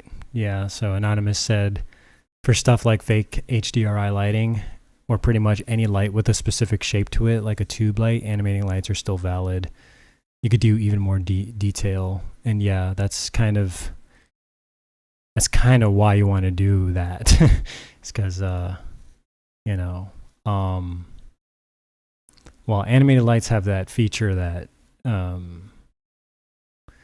well, yeah, I mean, that's what I would just say is that, you know, there's really no other reason to use it but point lights and, you know, what you're using the animated lights for. It's not like people use animated lights just because they want more than 8 lights. Like, yeah, it's true that people will use it to get more than 8 lights. But really, you know, the reason, like, I mean, it's kind of like, you know, if you want to make a point light, you have to use 6 shadowed lights versus either 1 animated light or 2 non-animated lights. So it's like, you know, you might as well use the animated light, you know. So, but yeah, that unlimiting is going to be an amazing feature for. It's going to be an amazing feature. It's just going to be amazing in all respects. It's just going to make everything so much better. Especially if you have something complicated, you know, and you want all that shadow detail, you know. Some of us do like simplicity. Like me, I like simple. Artistic, you know. Some people like overly complex. Again, I think they're both equivalent ideas. So, all right. So anyway, I loaded this up and the memory is fixed. So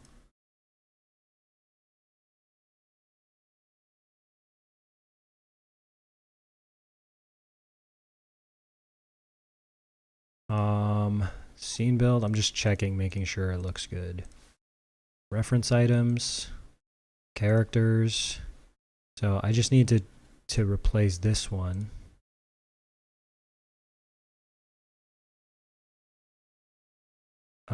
copy this one here, and I'm going to disable normal environments and enable projected environments. We're going to paste reference biped right here.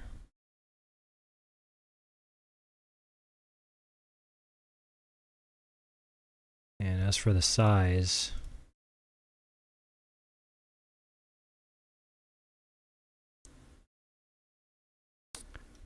save, delete.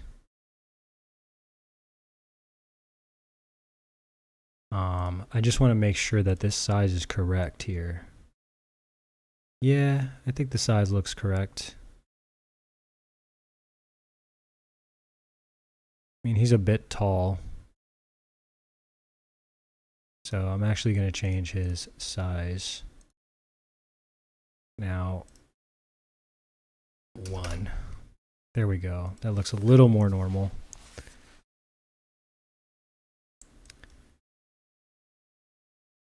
And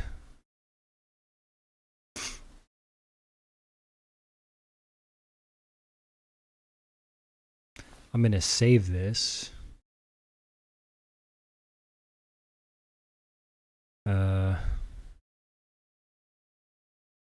Yeah, I think if there was one thing I would change, it would be the dark floor. Wherever he needs a fill light on him, that's why. He needs a fill light.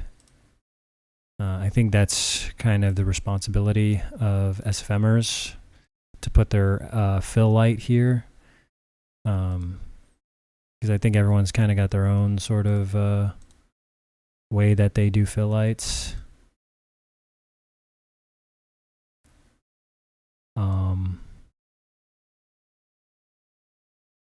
Let me just see what's going on here.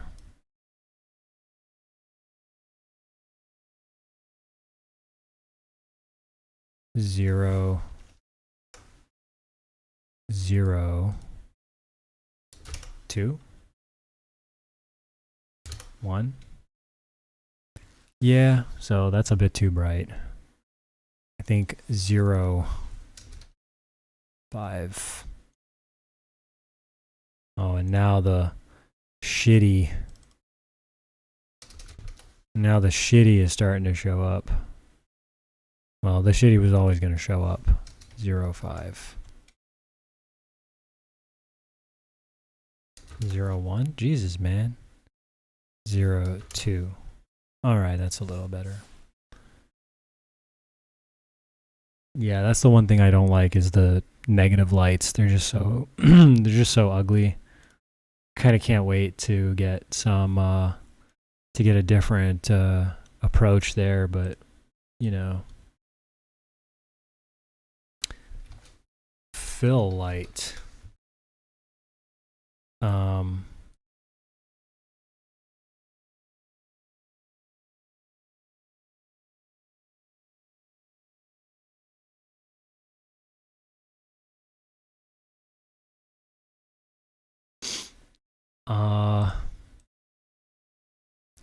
So yeah, that's my projected, and this is my normal. Sweet. So I think that's everything. Let's see, there's 1, 2, 3, 4. Well, some of these don't have shadows, but 5, 6, 7, 8. But some of them don't have shadows, like this one doesn't need a shadow. Disable shadow, enable shadow, so that one doesn't have a shadow. So that's 6, 5, because that also doesn't have a shadow. These have shadows. Yeah, so 5 shadowed lights here in this session. That gives a wiggle room of about 3. All right, so Anyway, would be cool if other people had something to contribute to this master session. Because I would like it to go into resources so that people could stop fucking asking about how to do that shit. I'm just gonna read a little bit more. People have been breaking 8 GB really easily. Harry, pretty much anyone uses this from 2. Well, I've seen fair share of screenshots of people passing 20 GB. Let me read Kiwi. Just out of curiosity, should I make a program that automatically patches your SFM? I wonder what that means. Yes. Yeah. Oh, lol. I released manual instructions and implemented it into my such so you wouldn't have to download a hex editor. Yeah, please. Plugin I'm making for SFM that patches on the fly. Basically, you would just drag and drop it, and that's it.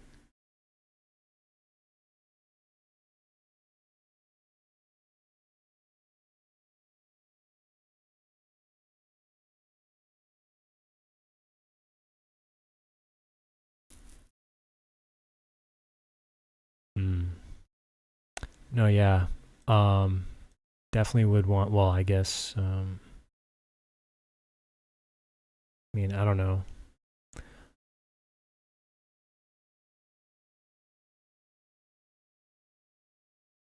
I'll be honest with you. I have no idea how to install what he's talking about. So.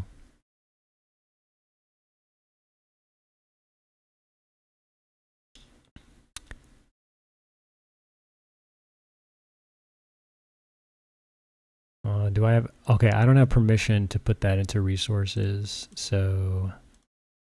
Yeah.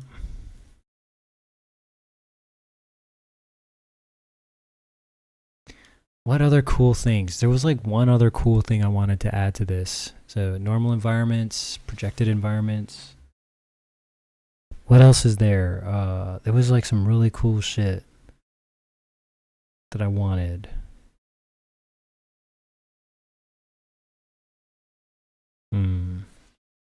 Can't remember. Well, if anyone has anything.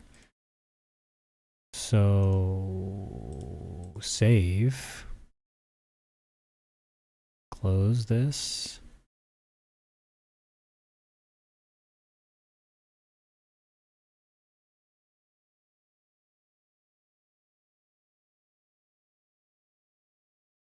Programs.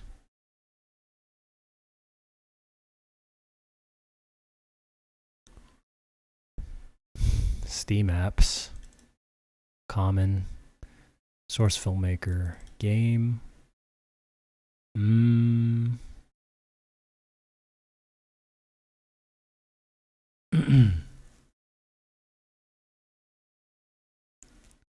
Yama. User mod. Elements. Sessions. Date modified.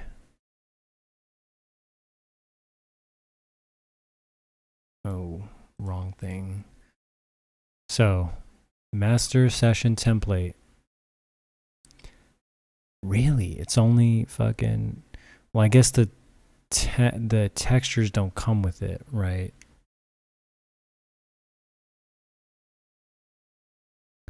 I need a file session. I need a session exporter, right? Let me go and do that.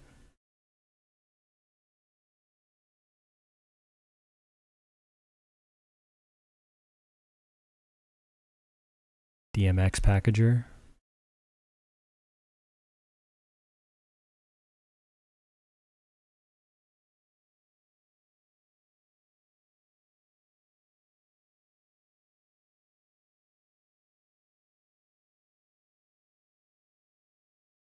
Let me see what's in here. Maps, black void. I guess.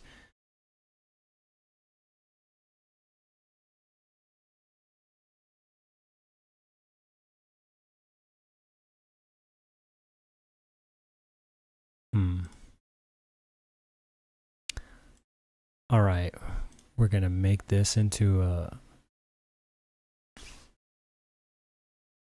All right, we're gonna put this now in. I guess it just deserves its own folder. DMX packages.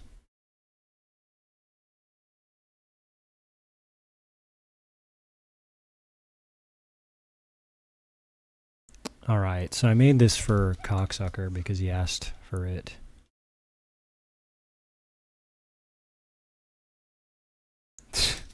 Are you fucking serious with this fucking naming shit? Ion 15? Fuck, man.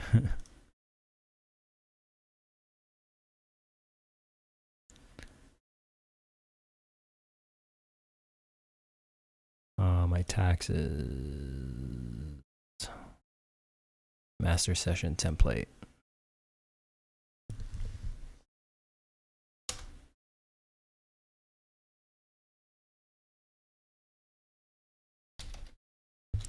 Animated lights. Non-animated lights.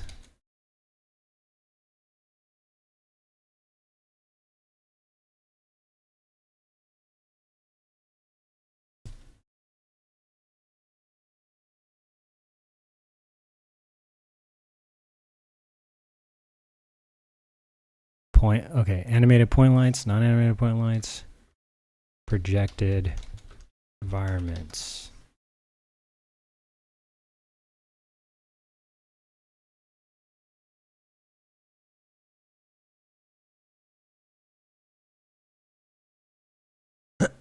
So that was for Ion and anyone else that wants this shit. I don't know if it actually works. So if someone uses it, just tell me if it doesn't work. Let me see.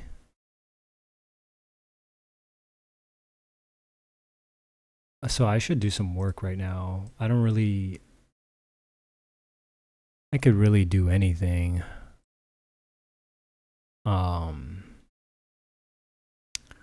funner to do things when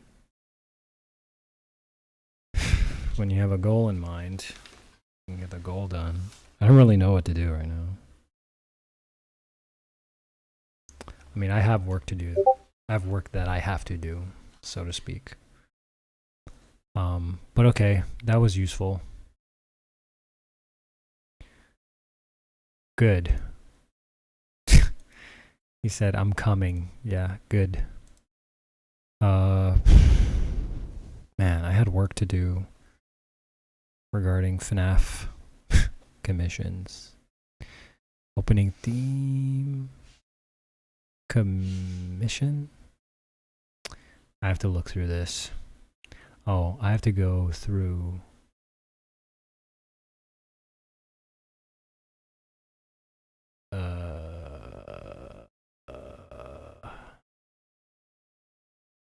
elements, sessions.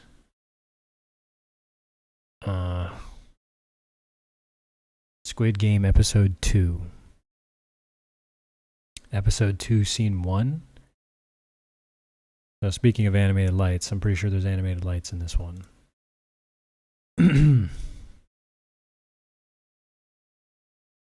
I have to add guns to this scene. I think I already cleaned up the lighting and some hand animation. But I have to really get this done. I have to kind of export this out at some point. Yeah. This one has animated lights in it.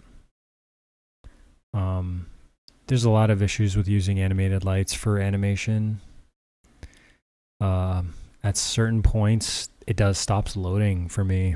Not really sure why, but that happens where it doesn't load.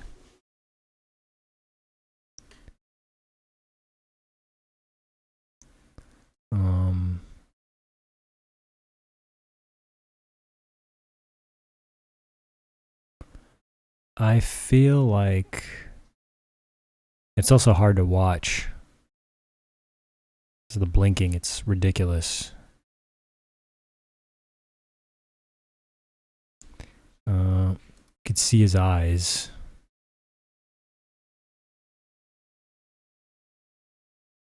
think I have to like export this in order to watch it appropriately. Feels like I'm having a fucking seizure.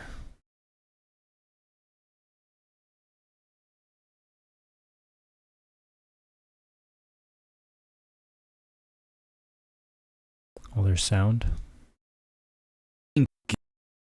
Give me back my Game Boy SP. Bruh, I got a Nintendo Switch. I don't need that crap. You take that back. Make me. What in tarnation Vape Nation is going on here? Number 15 took my Game Boy and he won't give it back. Number 30 is delusional and a psychopath. You're both psychopaths. Look, there's only one way to settle this. A children's game. A children's game. Ha! I win. Okay, so I Holy have to put it- macaroni! What? What do you mean what? You shot him. I mean, I don't see the problem. But Listen, soldier. Life is unfair. This is a place where we can come together. The rich and the poor. The lucky and the unlucky. To get an equal chance at redemption. Learn from our mistakes to become better people. Alright, so there's actually some stuff missing.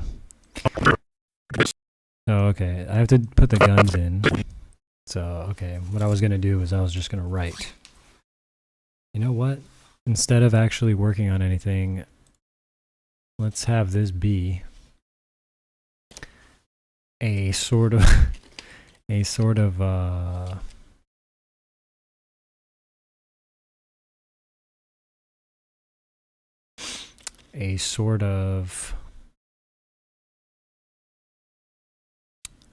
what's it called? Concept day here. So, all right, on this one, I need to add guns.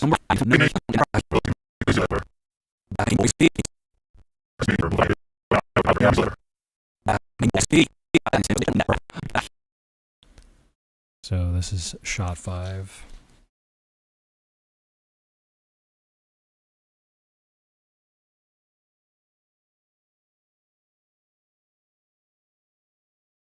It's easier to write this on my phone, but I'm just writing it in my notebook. Number 15 took my Game Boy back. Number delusional psychopath. You're both psychopaths. Look, there's only one way to settle it. Psychopath. You're both psychopaths. Look, there's one psychopath's game. Alright, shot 5, 6, 7, 8, 9, 10.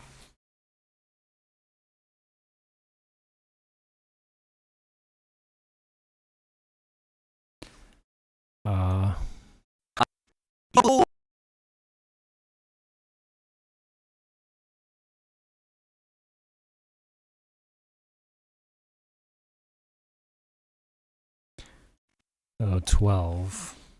Shot 12. Add guns.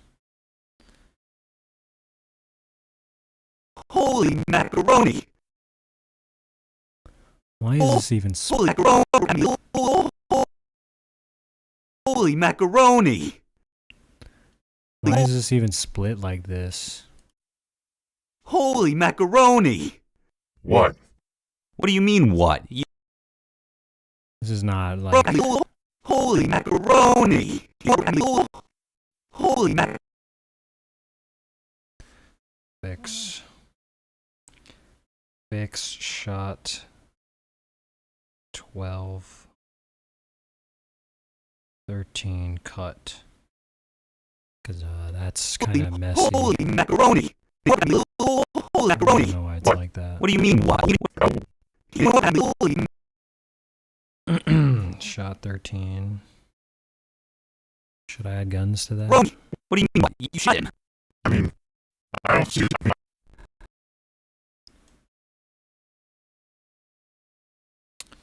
Add guns. Fix. Background. actors. Yeah, fix background actors. Sure. What do you mean? What? 14. Shot 14. Fix background actors. Fix background actors. But Shot 14, 15, 16, 17.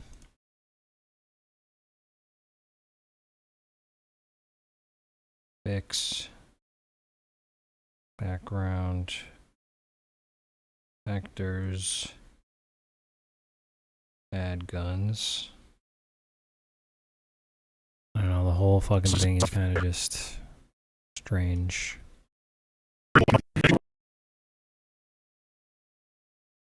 Got 18. Add guns.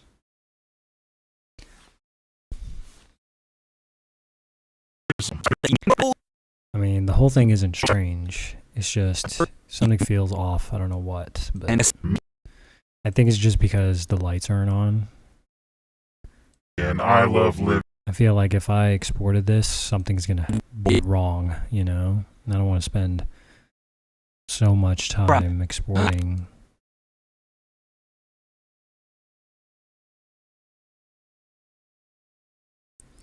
And the motion blur is gonna fucking die. Motion blur is gonna fucking die, man.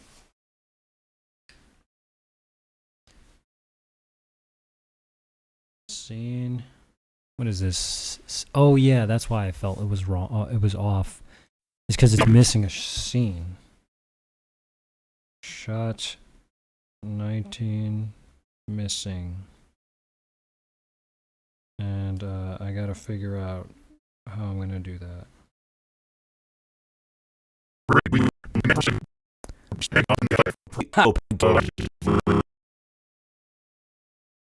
So what is this? Scene. What scene is this? Scene 2? No, scene 1. What the fuck? The show opens like this, so...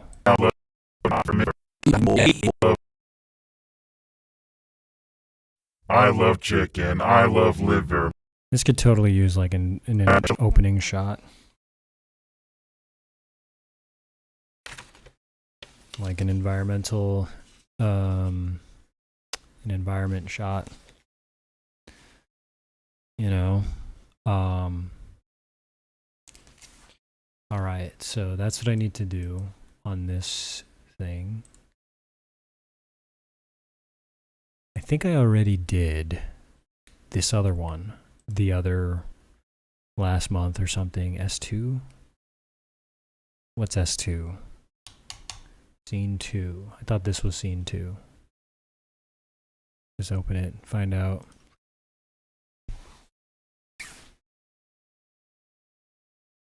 Okay, so Kiwi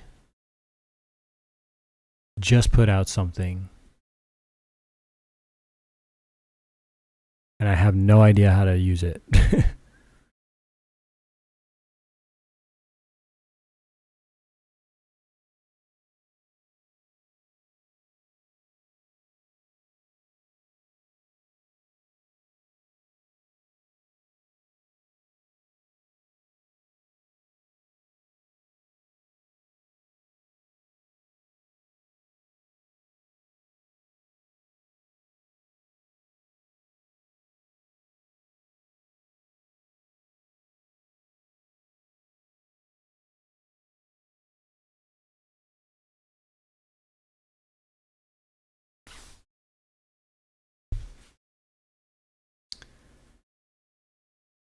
How do I use this? I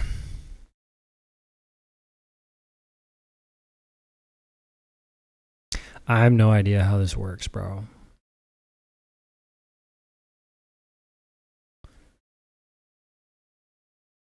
It's a text file. Do I have to sign in to get this? I'm signed in.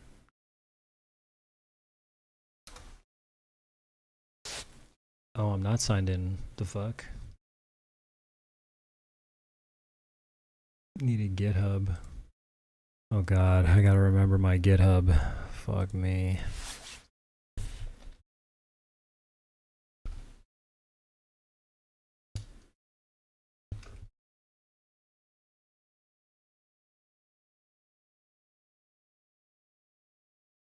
Thank God. Thank God, because I don't remember the fucking password. How the fuck does this work, yo?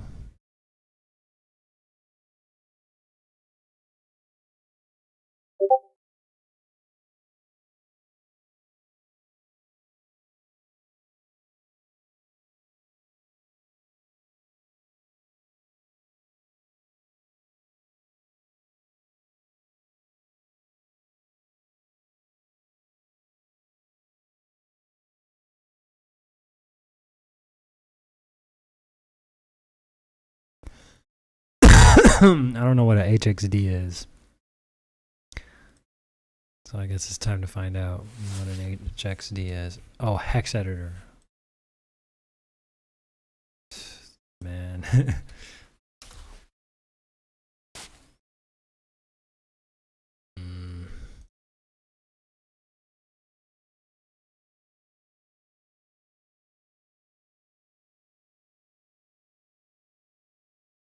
I have no idea how to use a hex editor. I'll be honest with you. I know a lot about programming and stuff, but it's from a physics information theory standpoint, not a actual programming standpoint. So yeah, backups. Yeah, I think if I don't understand it, I'm probably not gonna fuck around and risk it until I learn how to use it. You can patch the offsets using a hex editor. Go to an address using Control G. So my guess is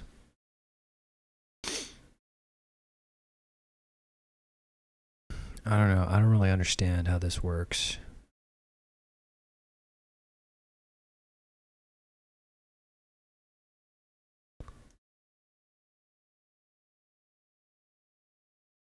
I wish I knew.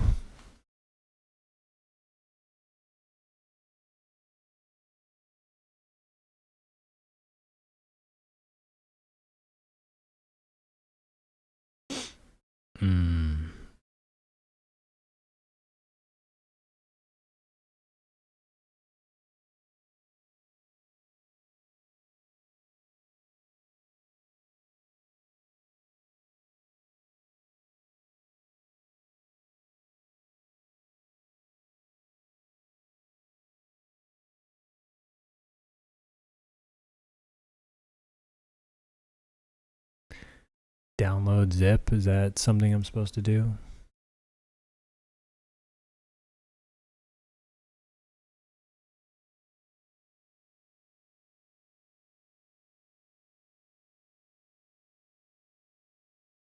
I guess I have to search for this in the hex editor. So I open a DLL with the hex editor and then I just change the values or something. Replace some stuff.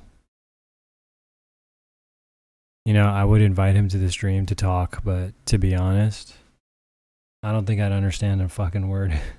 I don't think I'll understand a single thing he'll say. Not because I'm saying that he doesn't know what he's talking about, but because I'm stupid and I have no idea what the fuck he's talking about. That's not true. I know what he's talking about. I don't program, so I don't know anything. I don't know the lingo or how those programs work. So, and I could learn it really quick right now, but when the time comes, I guess I'll edit shit. All right, so where was I? Oh yeah, so this I already did. So I did this session without any animated lights, and it looks great. You know, no animated lights looks great, man. I think this is done What's his name? Fredo still has the other session. Okay, what I need to do here in this session. Scene 1. Scene 2. I need to add guns to shot 2. Add guns to background.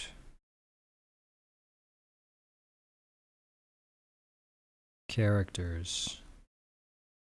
How did he even do some of this?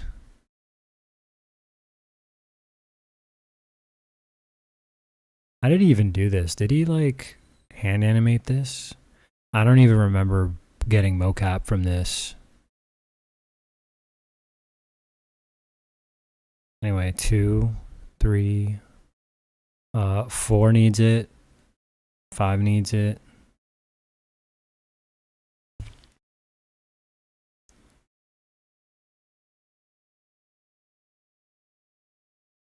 Four, 5, 6. And this is the part where someone announces the games.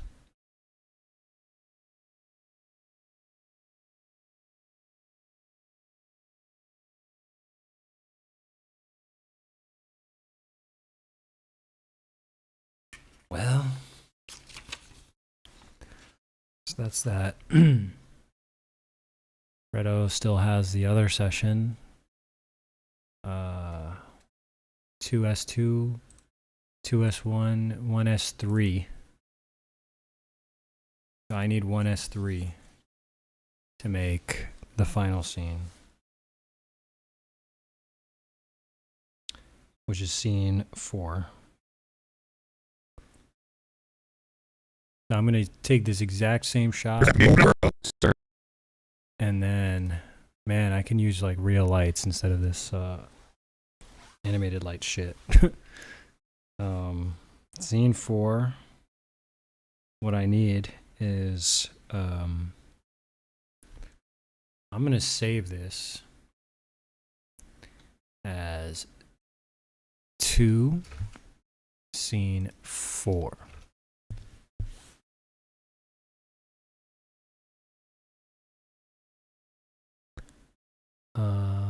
What are these underscores for here? S1 scene build.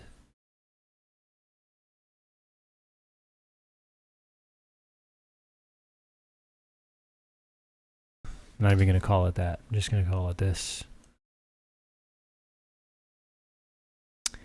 And we're going to open it. I'm going to rename this one to this. And I'm going to rename this one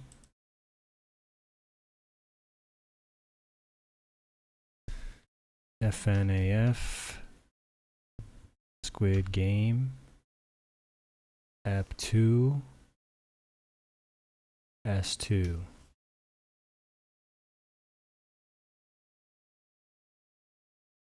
So I have 1, 2, and 4.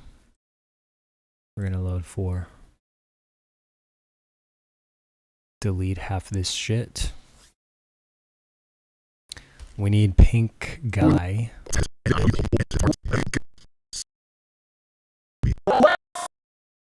So I'm going to copy pink guy.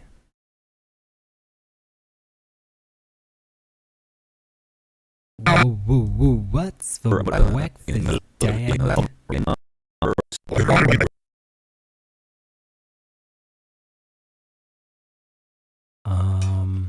Let me think. I'm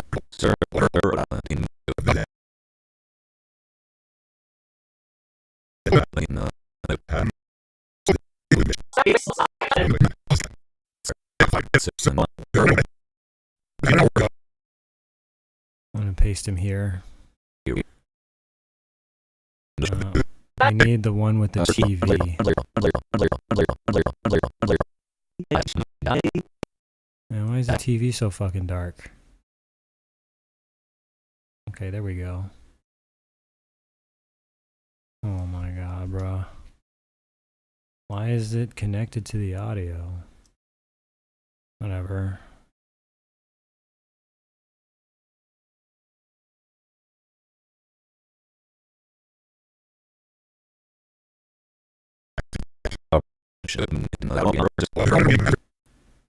Alright, so the idea is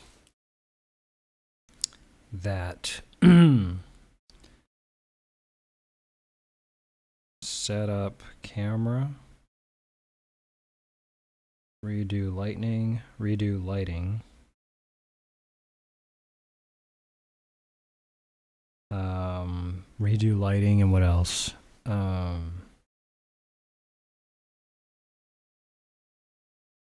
Redo lighting, set up camera, redo lighting, export mocap. I actually have the mocap ready. I just don't know where it is. Actually, I don't know. Export mocap, import mocap, right?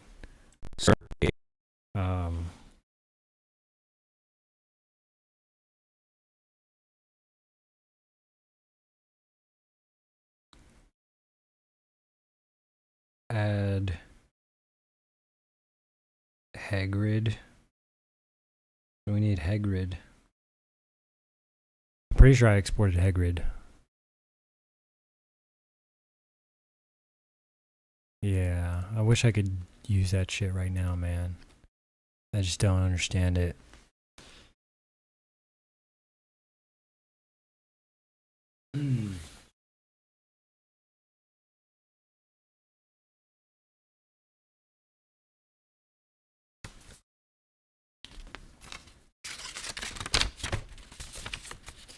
Alright, so I have my list of things I need to do.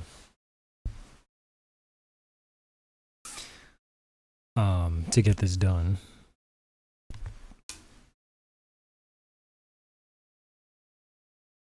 And I'll try to finish this maybe by tonight. Let's see. So that was one thing.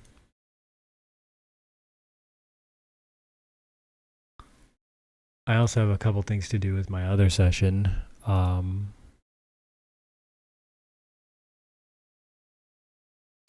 And I'm working on a fifth video regarding FNAF and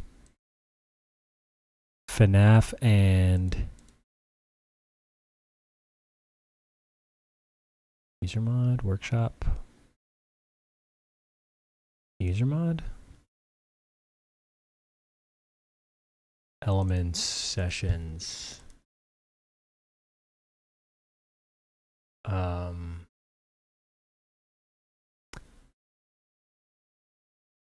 You would think it would be here. It's somewhere over here. I think I put it in like a special place.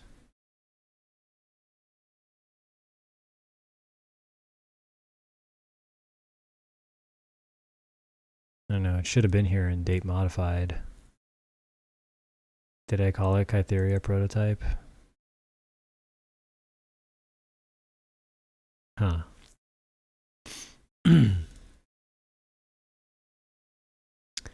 I keep kind of flipping over to Discord. I'm not really sure why.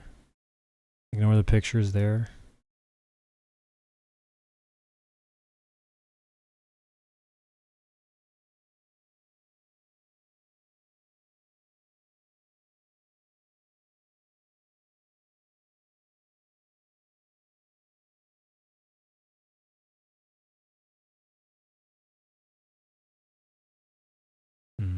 See, I need this hex editing.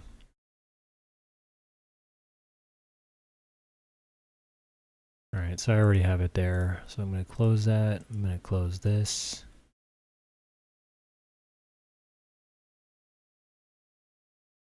Oh, that's right. That's what I wanted to do. I wanted to get some real... Oh, I needed to... Okay.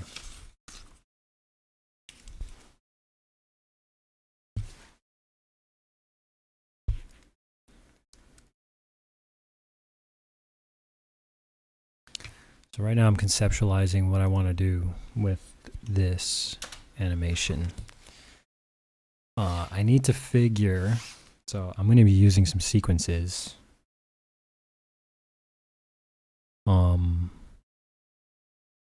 Like I have fight mocap, but also I want to use some sequences here. And I have to figure out a way to get the sequences onto these FNAF characters, which means to do that is need Valve character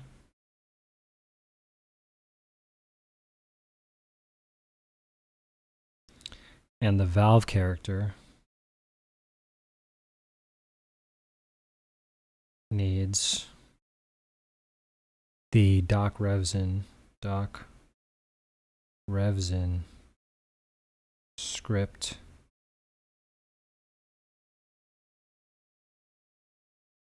for Valve 2-bip transfer of motion, which I don't know if it's going to be possible because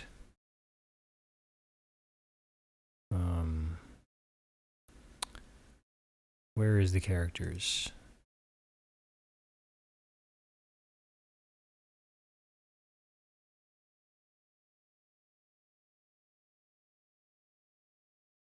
Because they have one spine bone and not more than that.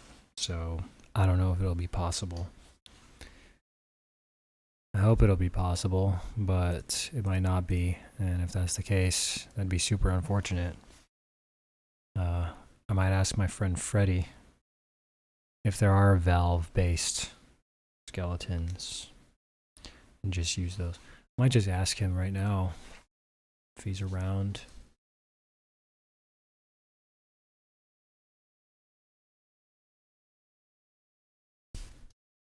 Okay. I have a question. Are there any Valve-based FNAF models? Are there any FNAF models with Valve skeleton types? Let's see if he answers me. Hopefully he does. Who knows?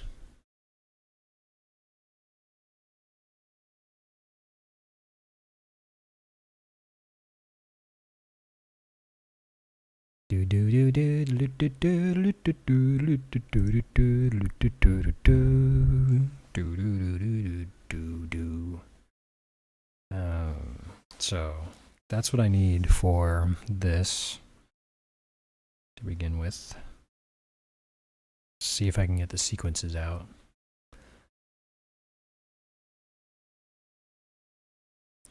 Then I could get I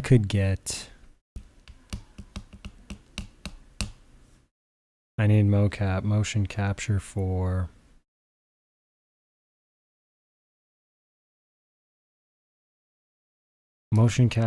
this fucking thing.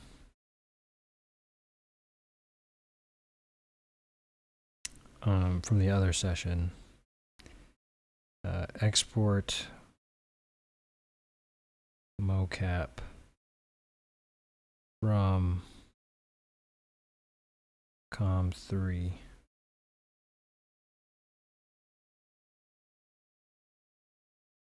Then I need to solve mocap issue with Chica because that shit didn't work. I don't know why.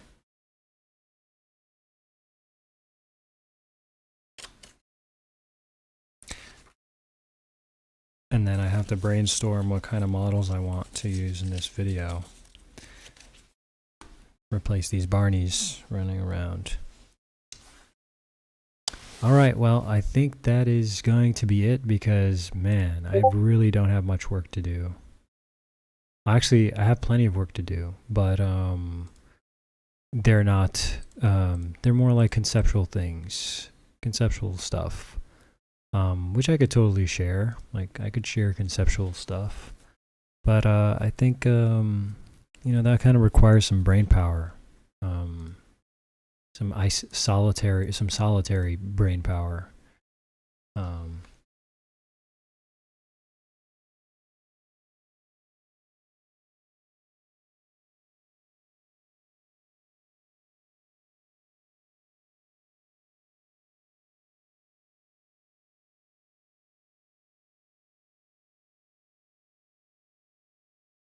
Hannah Montana. So let's see. Yeah, I guess I don't really want to spend too much time here.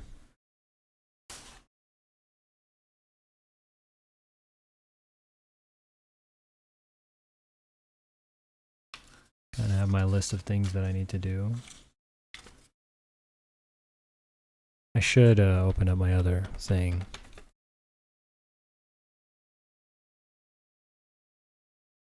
Anyway, thank y'all for coming out. Gonna close this up. I don't even know how it's possible that I'm recording live right now because Google Career.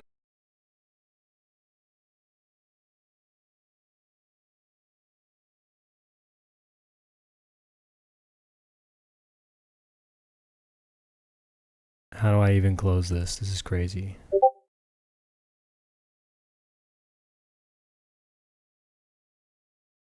See, the same thing kind of happened last time.